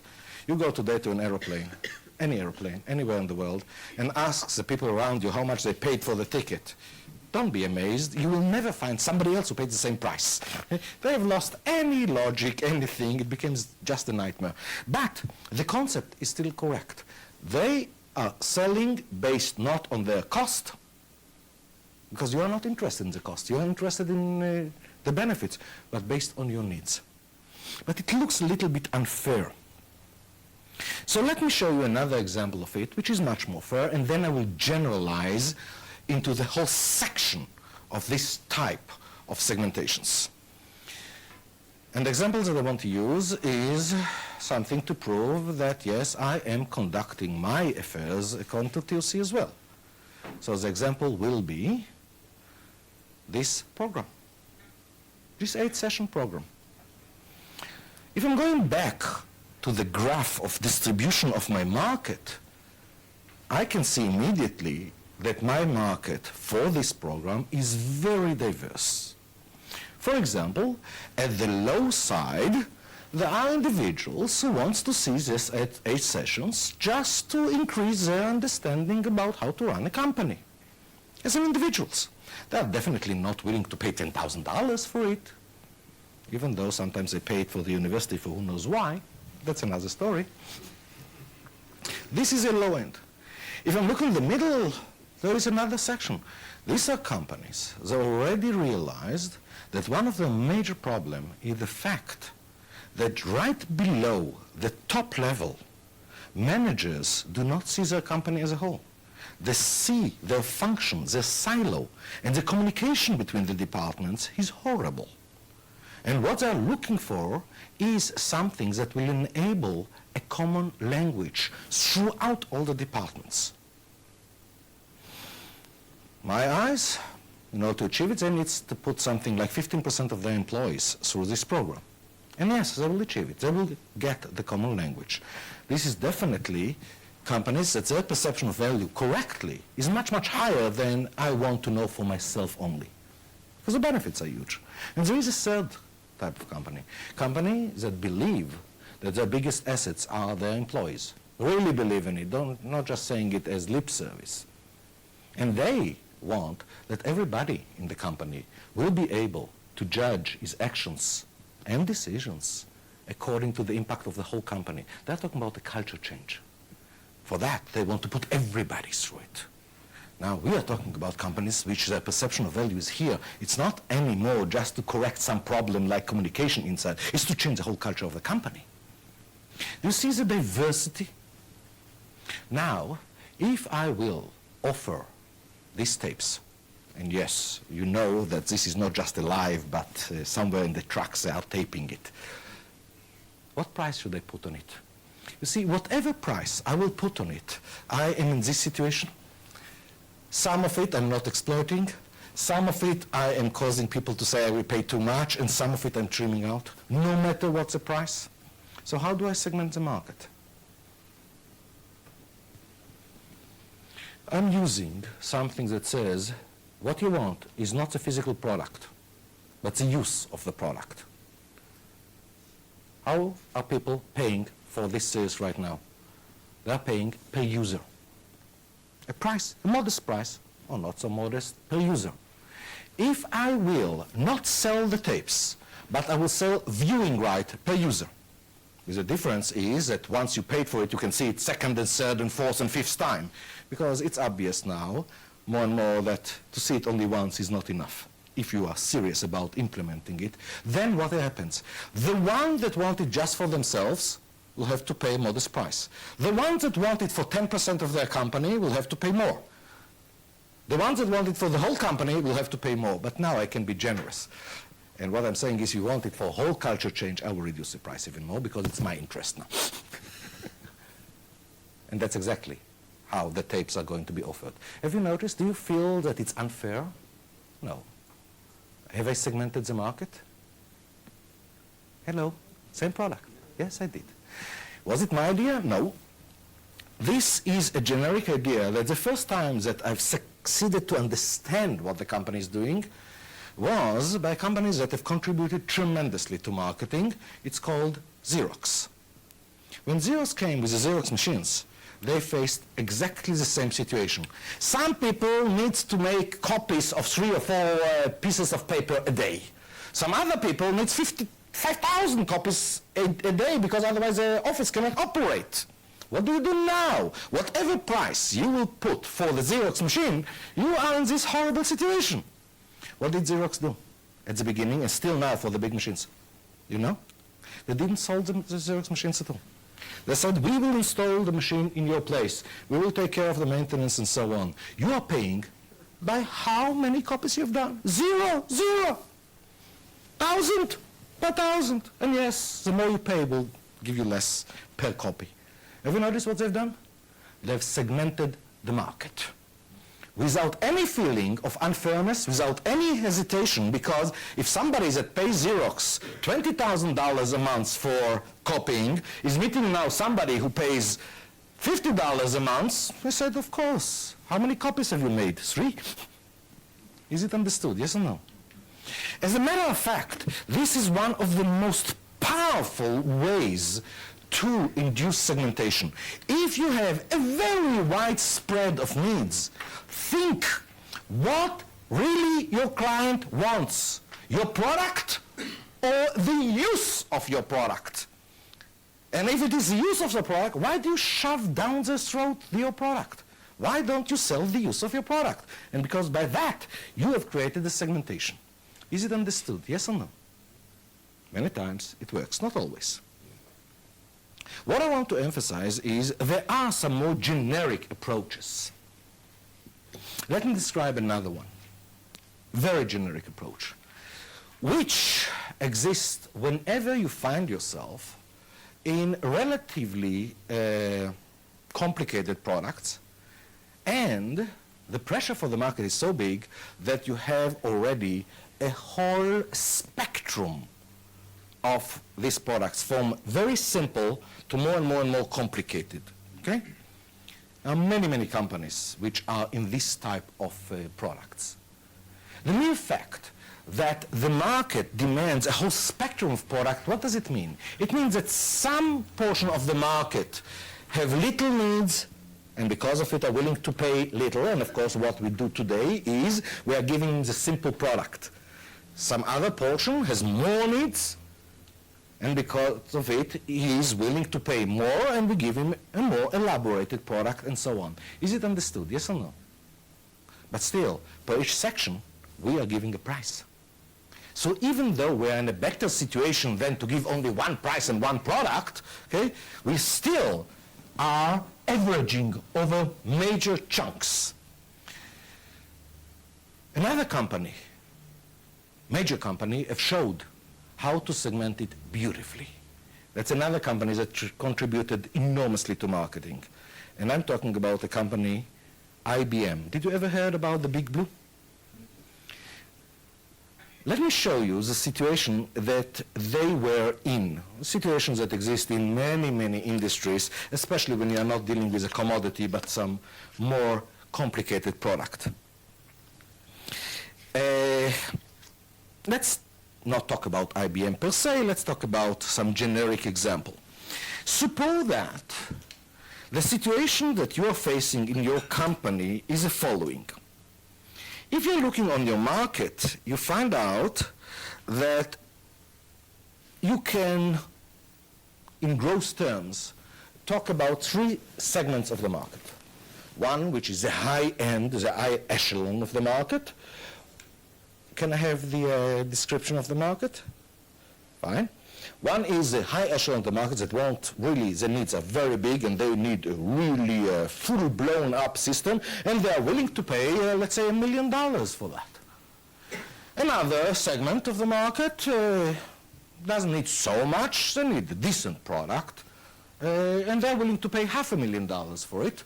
And third section of the market, they have relatively modest needs, they need a relatively modest product, and they're willing to pay no more than $200,000. You know what usually happens when you're looking at the size of the market, you see the opposite picture. The ones that are willing to pay the $1 million is only, let's say, 100 units per year.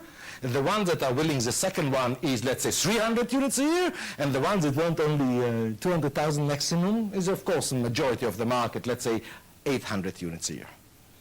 Do I talk about something awkward, or do I talk about something that exists in many, many places?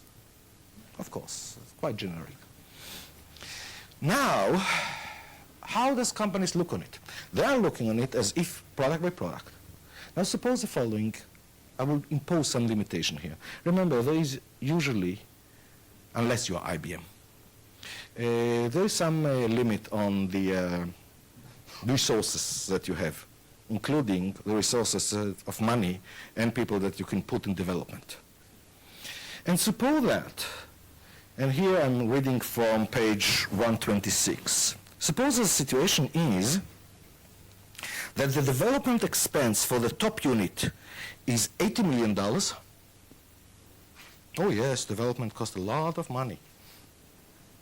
The development expense for the middle unit is less, but not much less.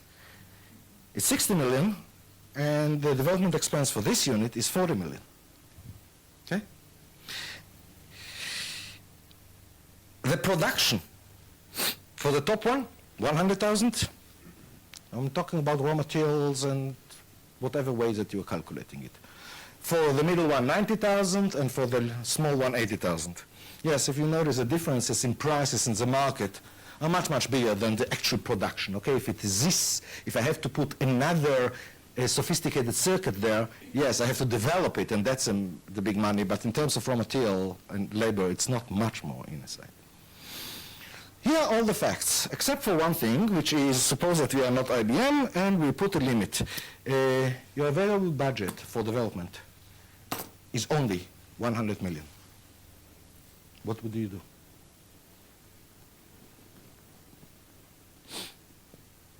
Take your time and think, what would you do? What will be your decision? This is a picture. In reality, you can imagine such companies, right? Suppose that this is some fancy electronics. Take your time.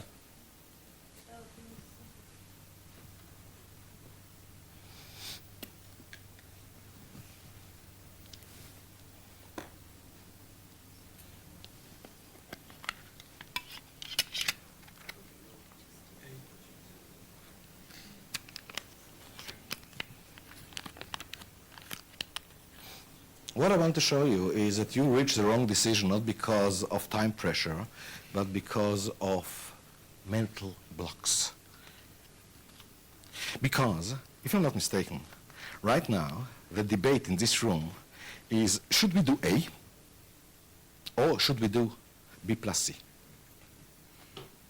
Or in other words, in terms of the strategy of the company, should we be at the higher echelon, the Rolls-Royce, or should we be the Volkswagen, the original Volkswagen, for the masses? Am I right?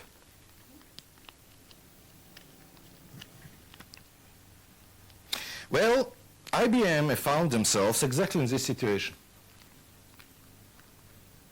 And I'm talking about 30 years ago. Call it computers. The only difference is add another zero for the prices of the computers at that time.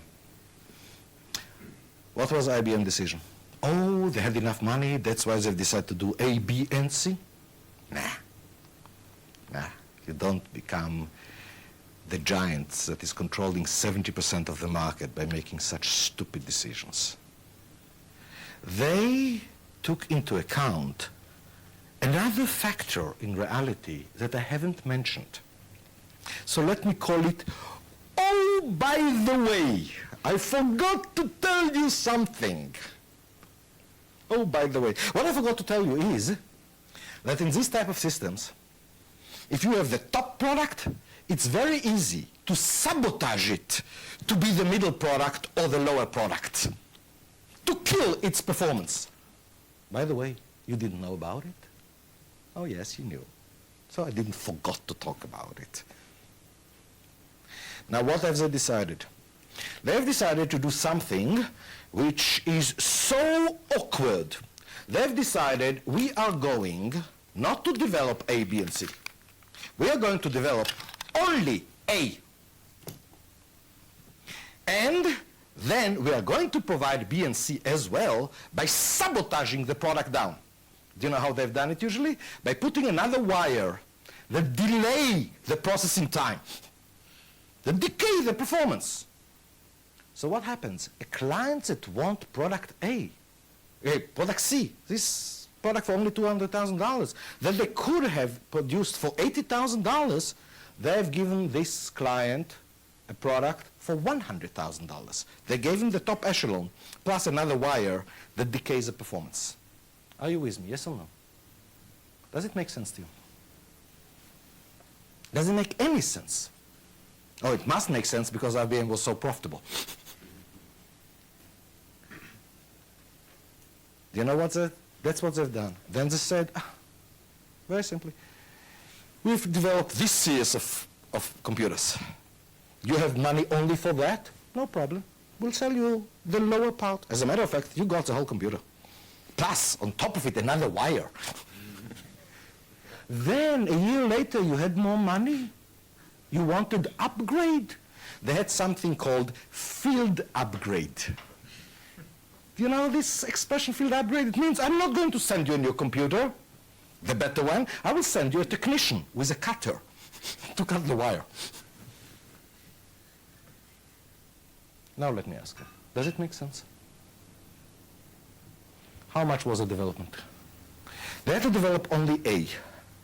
Then let's say they develop it for $80 million and they put another $1 million to decay to B and another $1 million to decay to C. Now in less than $100 million, they can develop all the three.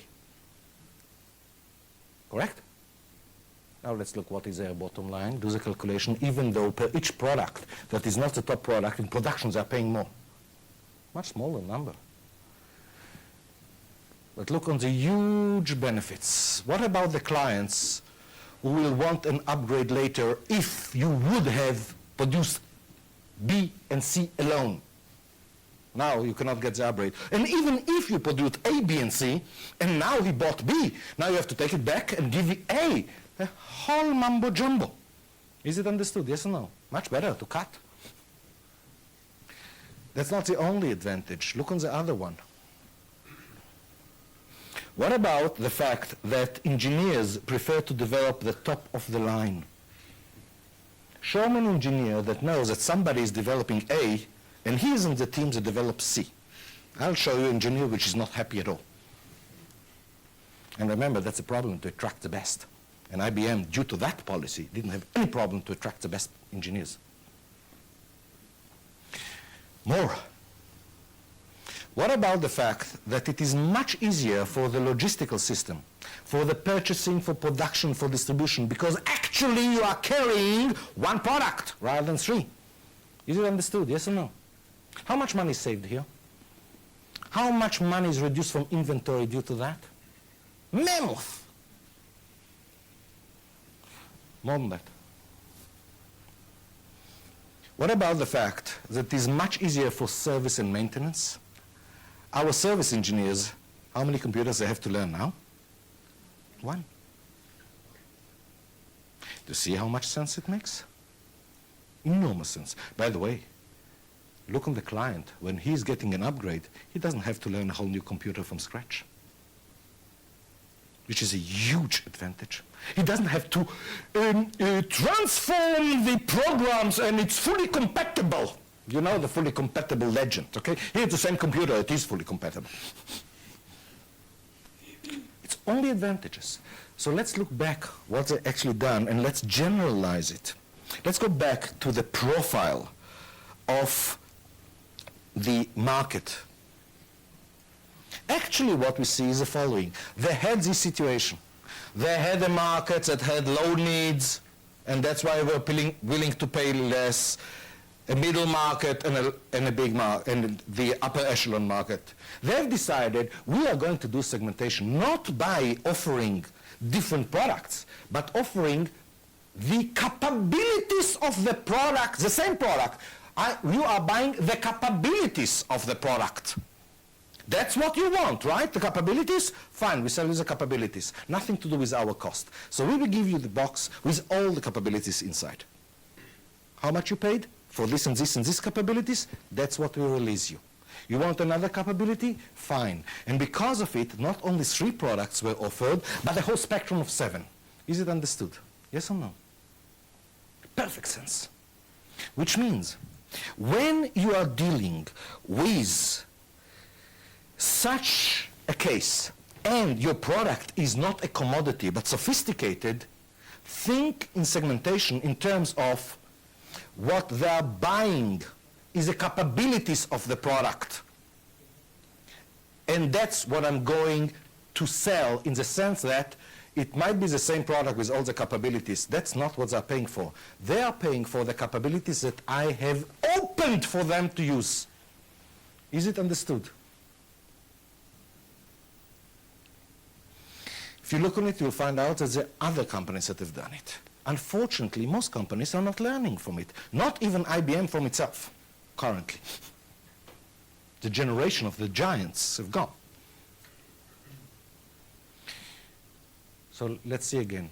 Whenever you are in a situation where this graph is very diverse, no matter how good mafia offer you have, think again, how can I segment the market?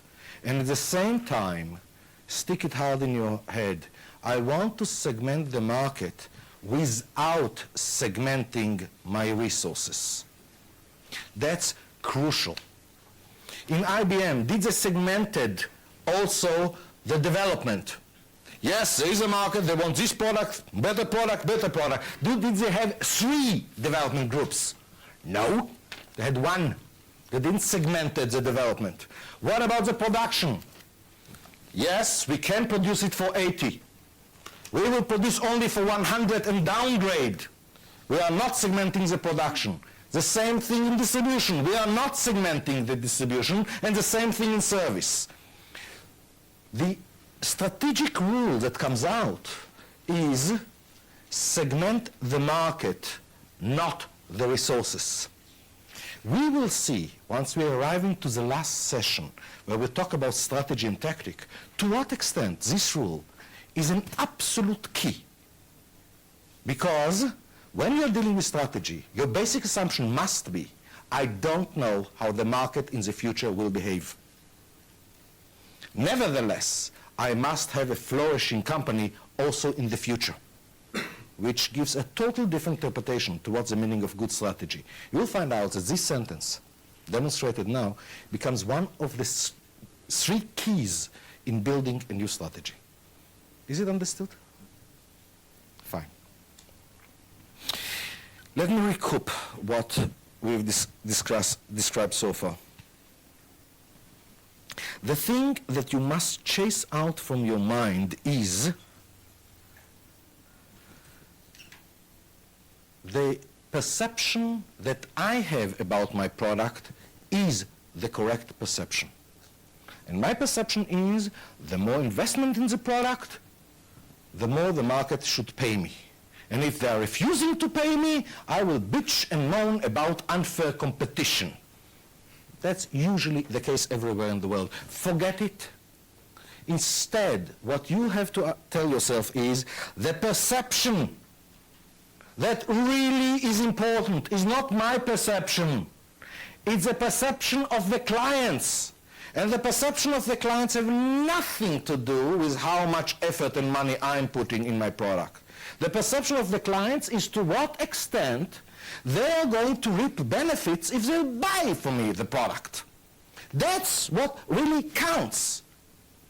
So when I'm talking about marketing, I have to go out of my way to find how do I bring more value to my clients. And the way to bring value to the clients is by solving their problems, problems that my competitors do not solve. Don't fool yourself. We are now usually thinking that the only functions that can help us is engineering. Let's develop new products. That's a mistake. Of course engineering can help us a lot, but they are not the only functions that can help us. If you notice the example that I've showed you today, it was zero change in engineering. It was in logistics, in the case of the offering to the shops. It was in finance, consignment rather than this. It is in quality. It is in the distribution. All functions can give it to us, not just engineering. The things that really counts is your market is not dumb. Perception of value of the market is not a riffraff. It is based on actual feeling of how much benefits you bring. Perception is not a riffraff. What you have to do is to do the analysis. And remember, all your competitors are looking on the undesirable effects of their market. The competitive edge is by not simply looking on the undesirable effects, but putting your mind in finding out where is a core. Where is the thing that causes several of them? And finding out not how to change the client, how to change internal policy, policies that you are holding and your competitors are holding, so that you do turn all these undesirable effects into desirable effects. That's the way to get an unrefusable offer. Not simple, by far simpler than developing a new product, by the way. Don't stop there. Whenever you are familiar now with your market, and once again, I must tell you that from my experience, so many times, I'm talking to a company and I'm saying, okay, what is the undesirable effect of your market? And turns out that there are 30 years in this business. They don't know it. They don't know the clients. It's not their problem. They know the purchasing manager. What is the problems of the client? First time that was asked. More than that, they hate the client. So many times what you have to tell them is, fine, go and do a tour through the client. Now comes with his undesirable effects. New world. It's the same people that I've talked to who knows how many times. They didn't bother even to look. And by the way, I'm talking about more than half the people. If you don't find undesirable effects that somewhat connect to you, it means all your product is valid, not because it solved your client problem, but it solves the client-client problem. So go and do the analysis on the client-client, a step further in the chain. The analysis should be perfect, and perfect means every cause and effect is so obvious that you don't have to explain it. A person that is in the business, is a client, reads it and said yes. When do you know that you have something good? When you show it, they tell you, can you leave me a copy or can I keep it? Then you know that you've made it. Based on the analysis, if you do it the ways that we said how to do it here, where at the bottom you don't put their policies that cause their problems, and there is as well, but you could put your policies and your competitor policies that cause their problem, now it's obvious how to construct the Mafia offer. It's not easy, because you'll have to change policies, and remember, changing policies is by far more difficult than to decide to spend $50 million. Okay?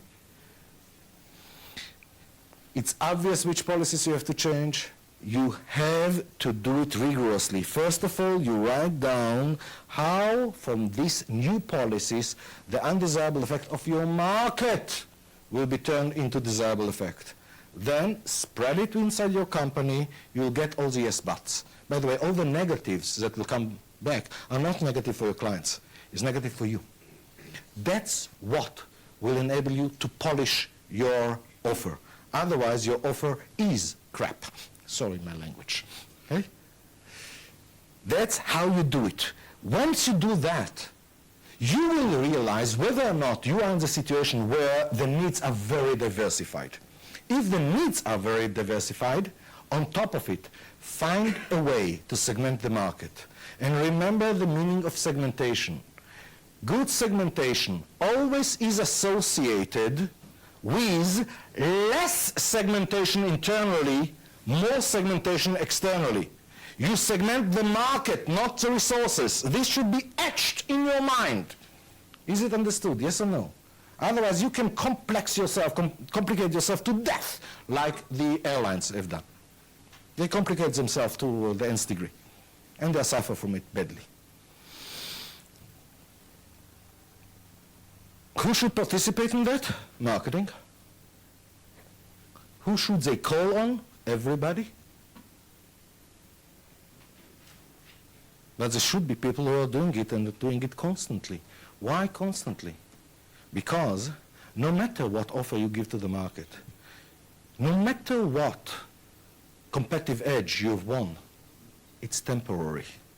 It's just a matter of time until your competitor will catch up. If your competitive edge is achieved only by price, very quickly you will catch up. If it is by some new technology, now depends what is the technology, it will take him more. If it is by changing policies, especially policies that the whole industry was using for who knows how many decades, it takes him many, many years until he shrinks the window.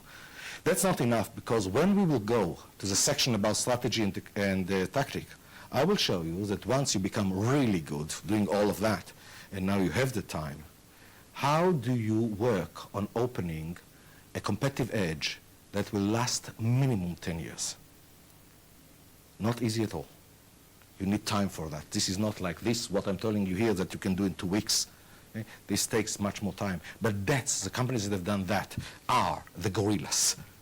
And you can be like that, if you just want.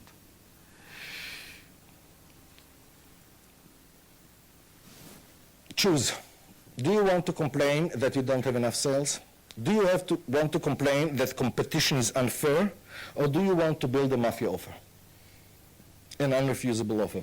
If you want to build an unrefusable offer, you know now exactly how to do it. It's not easy. It takes a few days, and it takes much more than that. It's take the most horrible thing. It takes thinking. But you know now how to do it. So the ball is in your court. Up to you whether or not you're going to try. Many have. Everyone that did so far have succeeded. The interesting thing is, even though I'm personally aware of over 700 attempts, what came out is 700 different solutions. Probably that's the nature of marketing.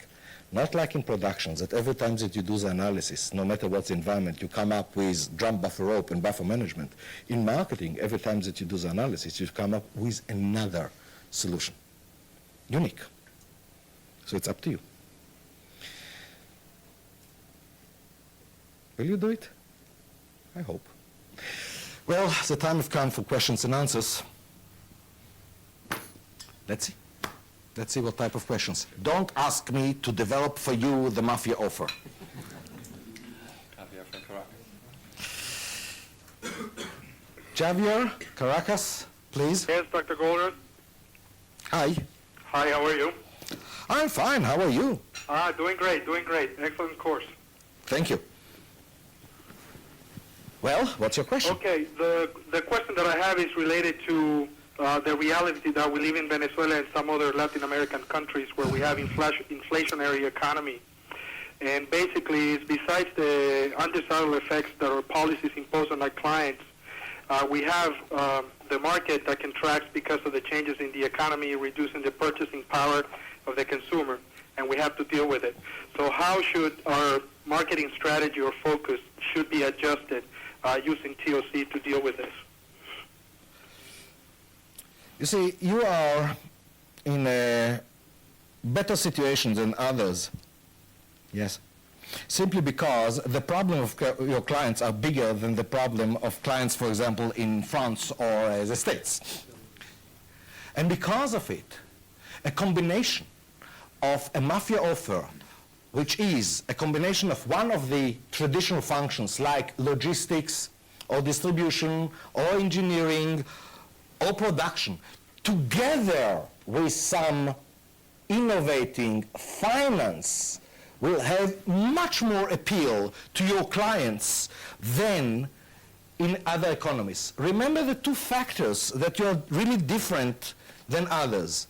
One is the fact that your clients today, almost all of them, have a real cash problem. Am I right? Yes, you're right.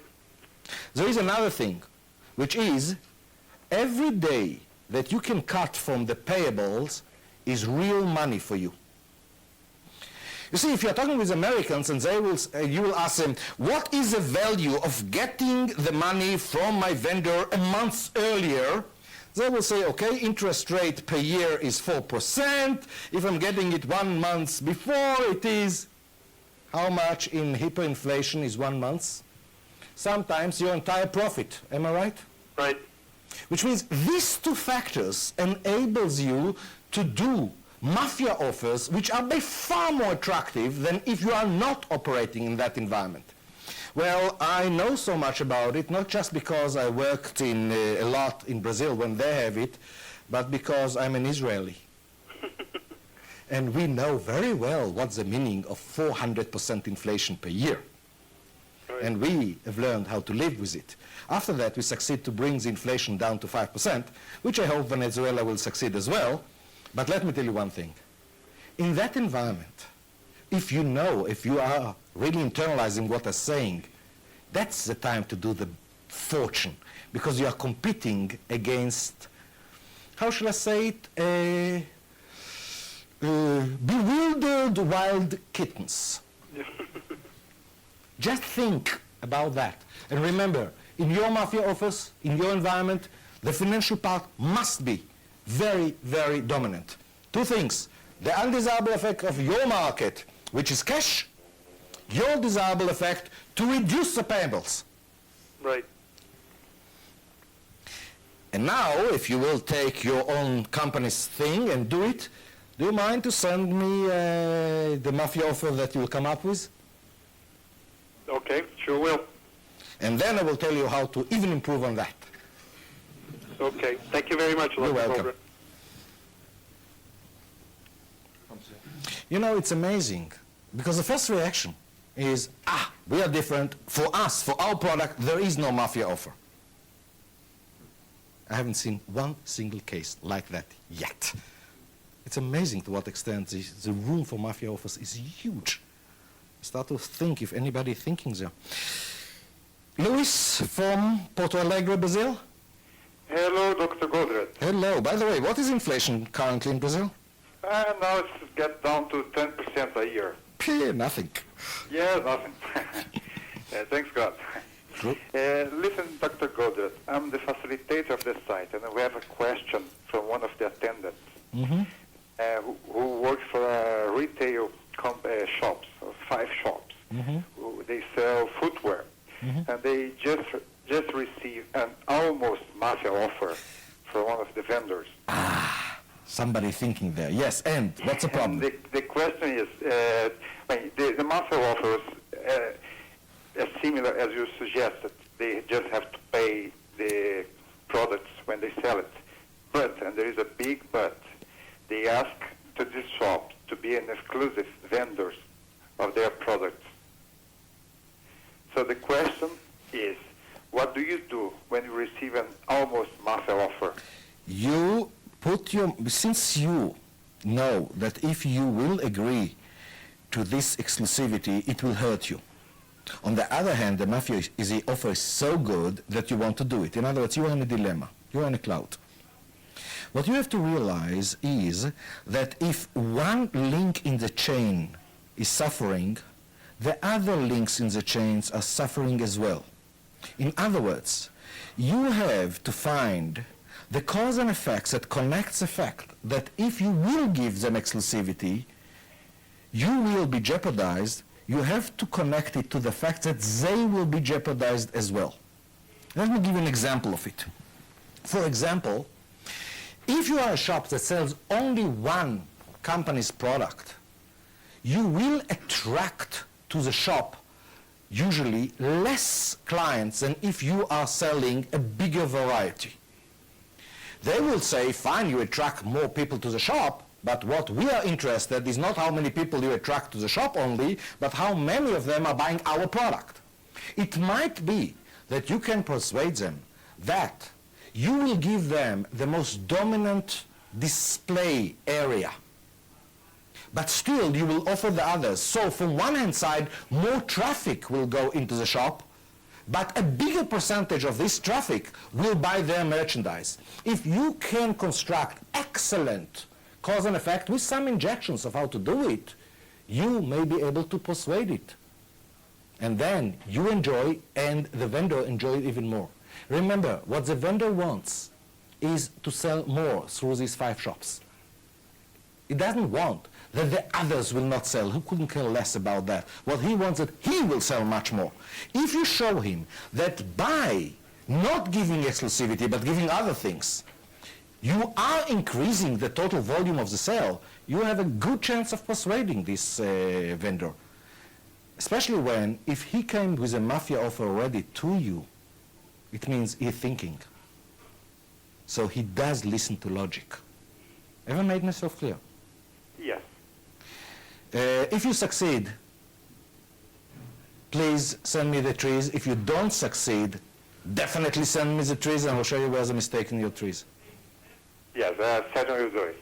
Thank you very much, Dr. Goldert. We are welcome. By the way, I haven't finished with my answer. Before you go, even if you've done this work, before you go to the vendor with your modified offer, wait for the next session where I'm going to talk about sales, where I'm going to show how do you present a win-win offer, how do you present a mafia offer. Because to present a mafia offer and to make a sale is more difficult than to present a conventional offer. So make sure that not only that the offer back is making perfect sense, but that it is presented in the right way.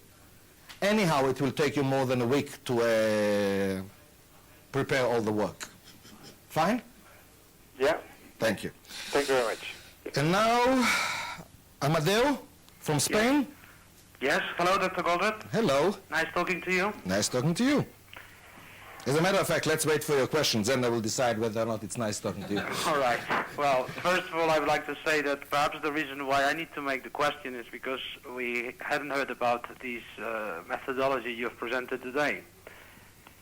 Mm-hmm. We work in a company manufacturing components for aero engines. For what engines? For aero engines. Say it again. Well, quite a lot of different customers. Yes, And, well, the whole industry right now is involved in a cost reduction programs. of course. So we find our customers that are forced by their customers to reduce their costs. Correct. So when talking to them, well, that seems that the only one refusable offer they would be willing to accept is price reduction. Not true. We need to consider that they can find, or at least they believe so, some of our competitors that could be perhaps in position to supply or to support losses for a certain period of time. Correct. And so they would be able to accept. They would be able to find probably other companies that will yield to the pressure and will offer them the same part or products in a lower price. I agree with that. Correct. How to deal with this situation? First of all, you have to understand something. Even though what they're saying is we want a reduction in price, what they really want is to increase their profit.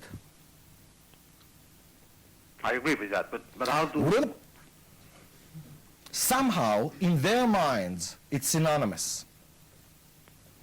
And that's the link that you have to break. You have to show them that even though you are more expensive than the competitor, nevertheless, in terms of impact on their bottom line, you are by far better than their competitor. There are ways to do it. Instead of going into the whole thing here and showing it, I would recommend to you the following thing. There is a beautiful presentation given 2 years ago by a glass company in Oregon in the US. They were in a business of actually a commodity, glass, where 2-cent reduction on a piece of glass made all the difference with zero loyalty out there. Yeah. And they said the only way to compete in our market is by price. And they were already squeezed to the bone. And then they went and done exactly what I've said. It's the first time that they went into the client to find out what is done with their glass. They found out the UDIs. They found out to give a mafia offer. And they give a beautiful presentation of what they've done exactly. And then they said, okay, we've asked now for twice the price that we have done before, and the client didn't blink an eye. And when somebody asked them, how do you determine the price? They said, twice, it was good enough. Now, this is not a miracle. They simply found out how to really persuade with the real arguments, and they had to change the way that they are offering the glass, how to convince the clients that if they will buy from them, even in double the price, by that the client will make by far more net profit. What I'm suggesting is go on the website of the Gold Dot Institute, I will. ask for the page with the testimonials, find that glass company from Oregon, I don't remember exactly their name, but you will not have a hard time, ask for the video. It's an hour presentation done by the top people of this company. By the way, they gave it twice after a year because, of course, after a year their problem was totally different. It was gross problems. How do you recruit people when you are in an environment where there is almost no unemployment and your market is seasonal, and so on. Huge growth problems, and how they've solved that. So ask for both tapes. Each one of them is about an hour. Look on it, and you'll find out to what extent you can break this deeply rooted perception of your clients that the only way that they can improve their bottom line when they are under pressure is by demanding reduction of price from you. This was done many times because don't forget of something else which is called the Lopez syndrome in the car industry, where there was a period of tremendous pressure to reduce prices on companies that are doing components for the car industry. Right. And over there, I personally have seen 7 phenomenal mafia offers. And if you can persuade Ford or GM or Opel, you can persuade your clients as well. I'm sure. Did Thank I you answer- very much. Did I answer your question? All right, thank you very much. You're welcome. Bye. Andrew? Hello, From the Dr. United Goldrat. Kingdom. I love it. Hello, Dr. Goldrat. How are you? I'm fine. Do you think that the English will listen to me one of these days? Well, let's hope so. Let's Yeah. hope so. Very simple question. Well, I hope it is how do you construct a current reality tree with respect to a new company offering a new product in a new and as yet unserved market?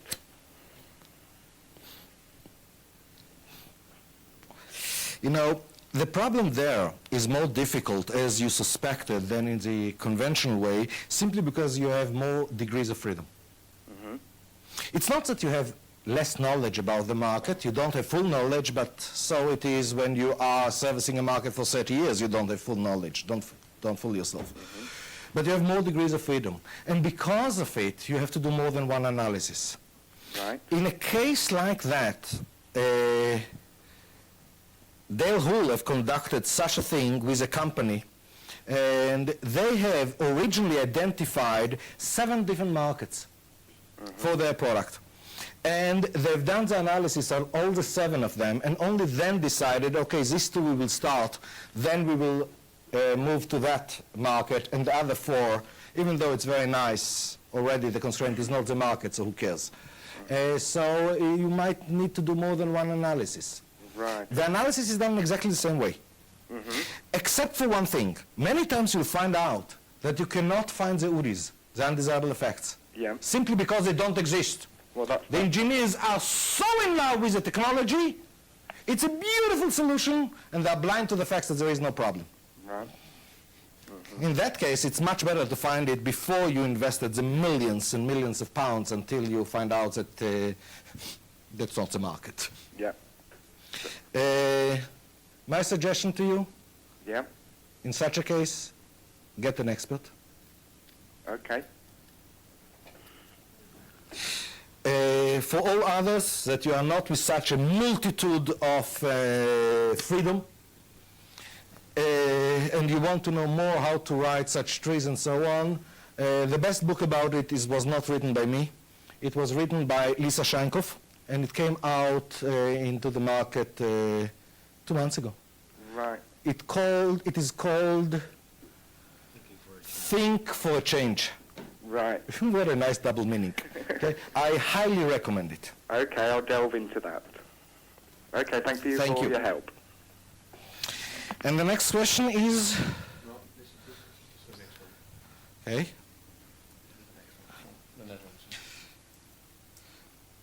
Mark from the Netherlands? Yes. Hello, Ellie. Hello, This is Mark. Mark from the vicinity in Maastricht, the Netherlands. Uh-huh. We have an open site here, Yes. and we have a more theoretical question, which is the following.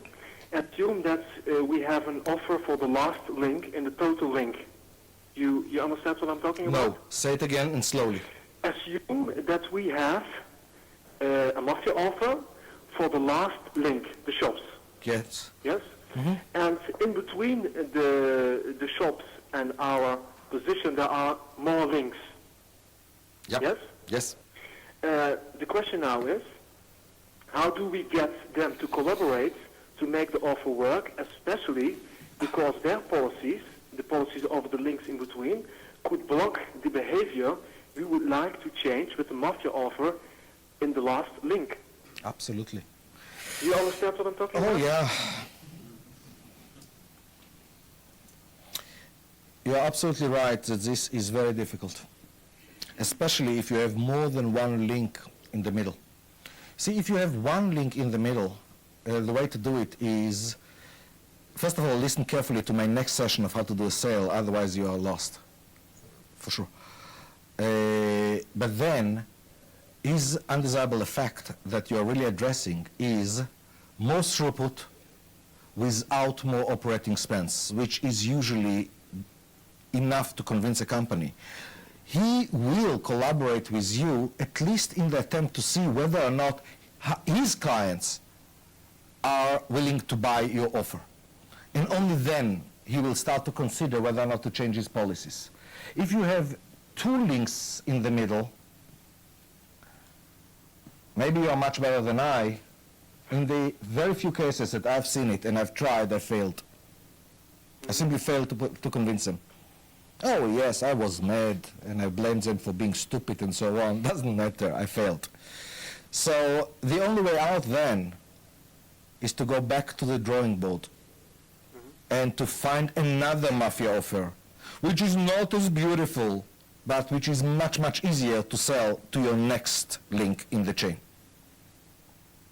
Remember, the biggest enemy of an excellent mafia offer is another one which is better. There are many of them. Definitely there is another one which is a mafia offer for your next link, or at least the link after that.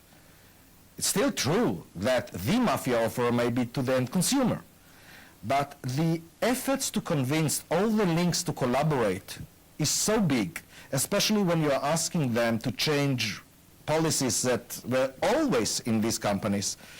If you're dealing with one, you have good chances. If you're dealing with two, the chances are reduced to almost zero. So my only answer is try.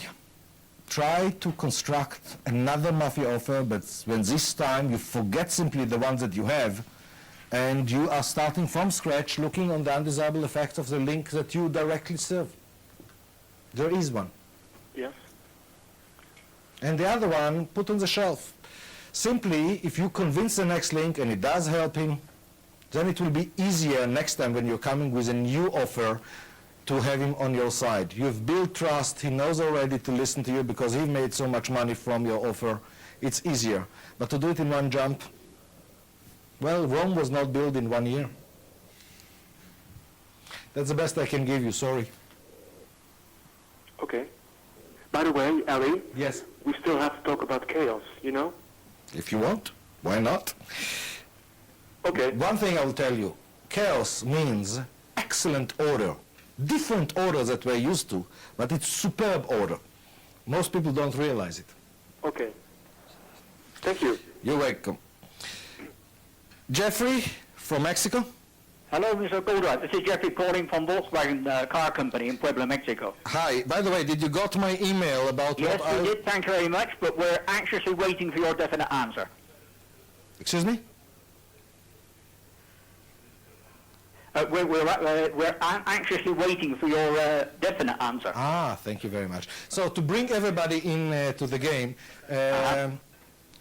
in one Okay, the earlier que- session, The question today is, wait, what is your recommendation? Before you are going to the question of today, let me bring everybody about your question of a few sessions ago. Few sessions ago, Volkswagen from Mexico have asked what are the measurements per individual, especially in the development. And I've said I'm working on it, maybe I will have an answer in a month. Well, this week or last week I've sent them my answer, which is, sorry, I don't. I did succeed to find what I think is excellent answers to groups.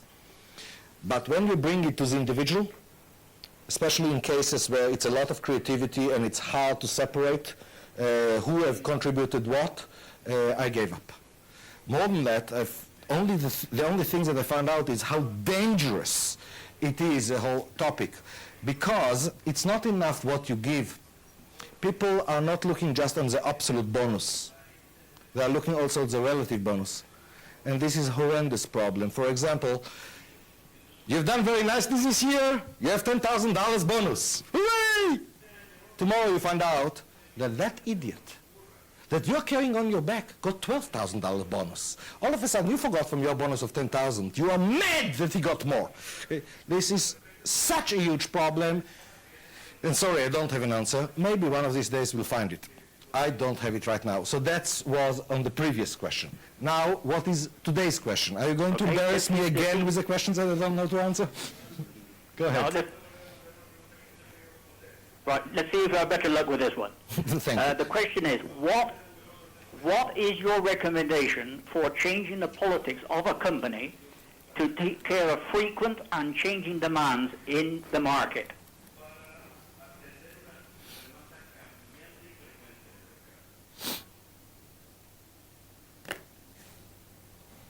This time I have the answer. I'm just thinking about how I'm going to say it.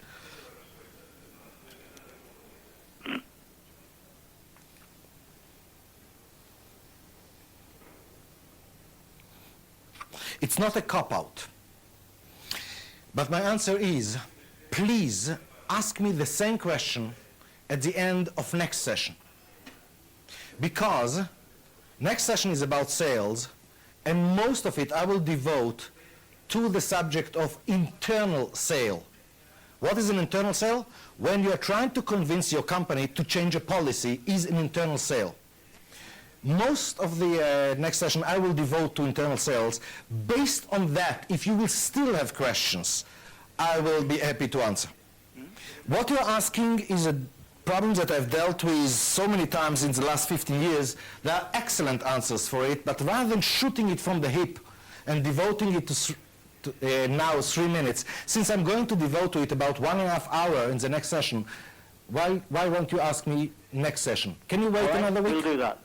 You can wait another week. Yes, we can. Oh, yes, I know. All right. Okay. Thank you. Bye-bye. Thank you. Bye. Oh, this time I do have an answer for you. Checked one. Dave? Hello. Hi. Iowa. Oh, that's a nice place. Yes, go ahead, Dave.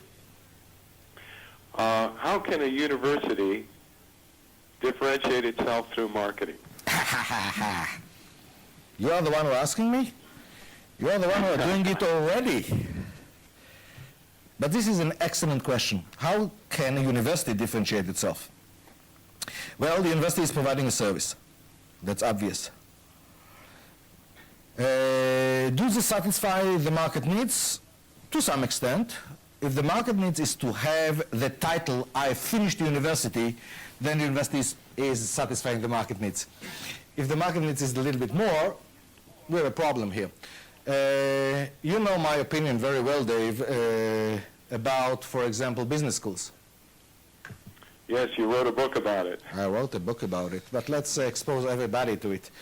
Look, you're a top manager in a company, and you want to choose somebody to do some electronic engineering work.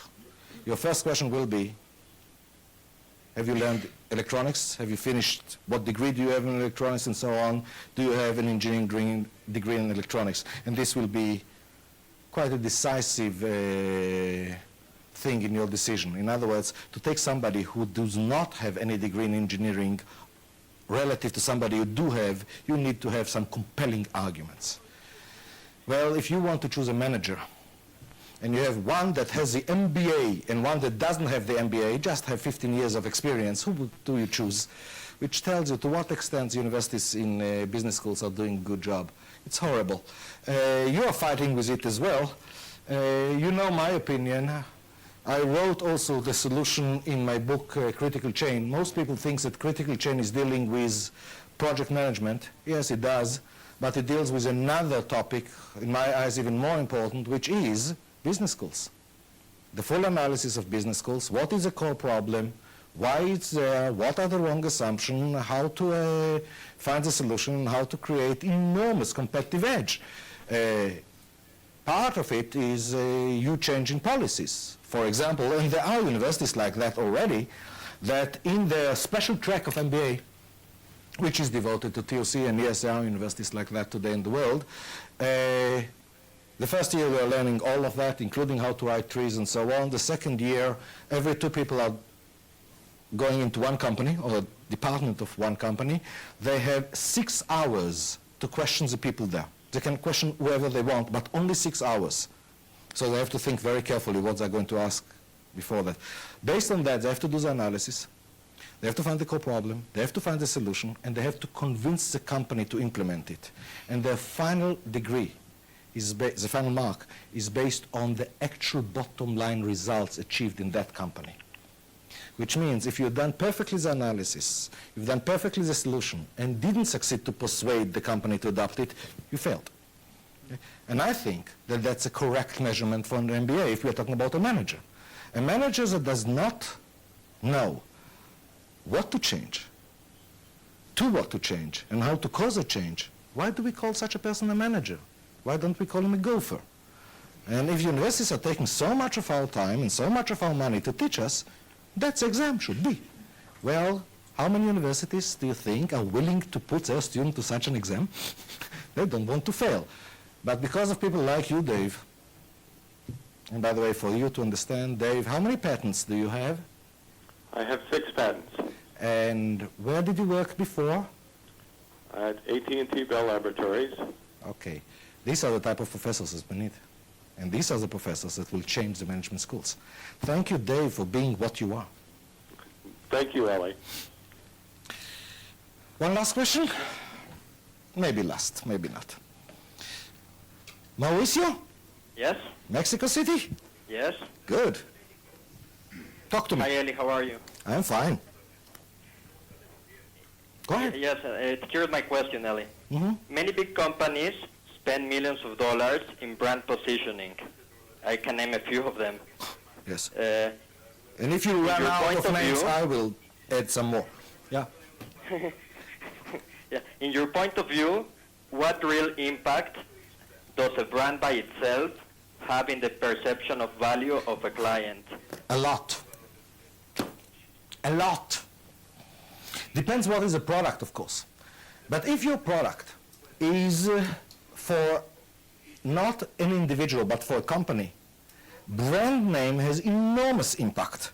Because you know what is one of the major considerations when a manager makes a decision about buying from that company relative to that company. It's not just the value of the product and how much it answers his needs, but to what extent it can be blamed if it will not work. In other words, it's called cover your rear parts. Now, if you are buying from a brand company, who can blame you, even if everything goes sour? So, if your market are companies rather than individuals, brand name has enormous impact. If it is individuals, it has still an impact. Because if I'm looking on my wife, let's talk about perfume. If it's a company that nobody heard about it, what do you mean $40? If it is XYZ, $40 is cheap. For me, it's the same smell. But what do I understand about it? Don't underestimate how much is brands helping in the marketing and sales. At the same time, you don't create the brand just by wasting millions of dollars. I am not aware of any brand that was based on a lousy product. Advertising, and proper advertising, is a necessary condition for that. But it's not sufficient. Moreover, do you know who are the best brands? The ones that succeed to trigger the most powerful marketing mechanism that exists out there, which is called the word of mouth. You succeed to trigger that, and you have the best marketing in the world. But you cannot succeed to trigger the word of mouth by a rotten product. You do need an exceptional product. Exceptional product is a necessary condition. It's far from being sufficient. So don't underestimate it. And don't laugh on these people who are, these companies that have spent the millions of dollars in order to establish a brand name. What I'm laughing in those that spend the tens of millions of dollars and not succeeding because they didn't know how to spread it. Let's understand something. In this session, I was talking about the corn. That's not enough. You have to spread it as well. And the most effective way to spread the corns is by triggering the word of mouth. For that, mafia offer is a necessary condition, but it's not enough. Thank God that in the spreading there aren't many conceptual mistakes, and companies are doing many times a good job on that. Where in making the corn itself, unless you're talking about a new invention, technological invention, most companies are doing a lousy job, even when all the components are in place. Have you constructed the mafia offer? Not yet, but I'm planning to do it. So this is the first step. After that, break your head about whether or not you should spend the $1 million to do the brand name, and if so, how. Because the nature of your mafia offer will also dictate the nature of the of spreading the corn. The corn does dictate how you're going to spread it, and not vice versa. But you will have to spread the corn still. And sometimes it is millions of dollars. Millions of dollars. There are companies that are spending on it 30% of their budget. And I'm talking about large companies. Fine. Thank you. You're welcome. Anybody from here wants to ask a question? Go ahead. Wait. Let's have the microphone so that others can hear you as well. Buyers, purchasers are many times focusing on uniform products, uniform conditions, in a way to leave only one argument, the price. Correct. And they have succeeded in many cases, what we Correct. call commodities, Correct. which have day prices and so on, oil, soybeans and whatever. Oil, they didn't succeed. Okay. In oil, this is one of the examples how a product, which is exactly the same, by the way, the formula is so simple. How many prices are for oil? 70 in every country? I mean not motor oil, engine oil, but I mean the Gasoline. Gasoline. Yeah. How many prices? In my country, In the station. What about in the chain? Totally different prices. So it works beautifully inside. Outside, it's another story. Nevertheless, if there is a commodity market, a day price, have there been examples in the market where in that market you still can make a mafia offer? Yes. And can you give an example there? My current problem is to give an example which is already in the public domain. Because you see, in most cases, the companies that have generated the mafia offer are not exactly happy to talk about all the details of the mafia offer.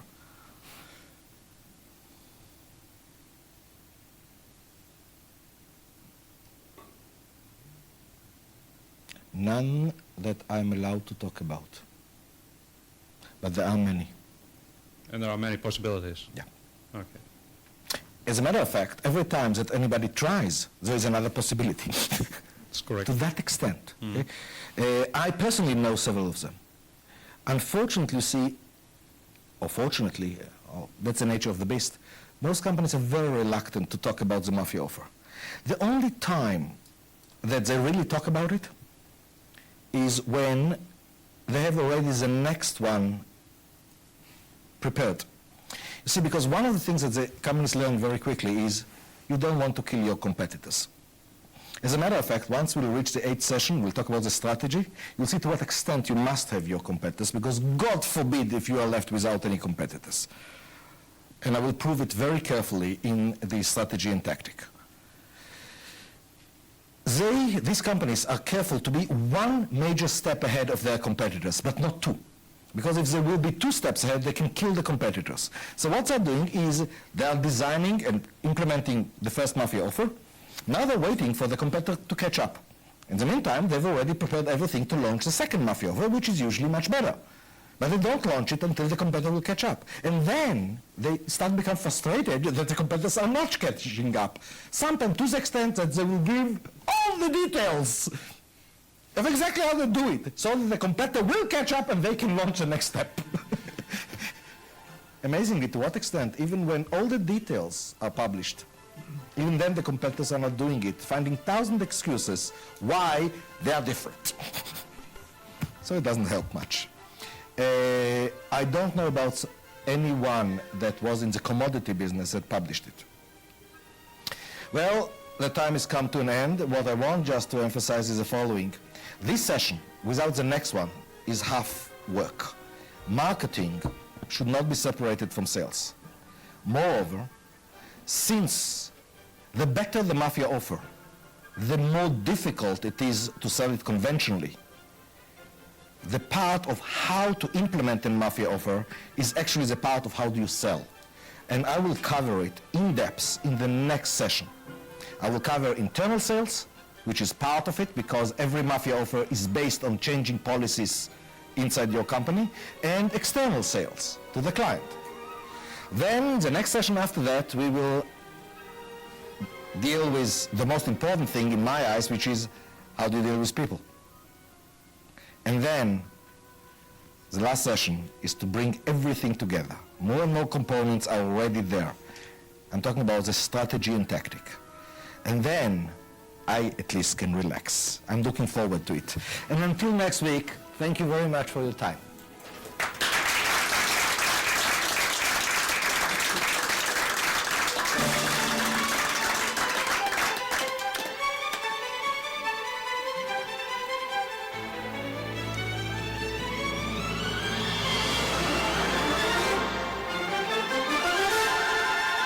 This concludes our broadcast for today. We hope you've enjoyed it, but more importantly, that you now know a new way to make improvements in your environment and how to make that change. Good luck with your improvements. We'll see you again next week for Session 6, Sales, Using the Theory of Constraints.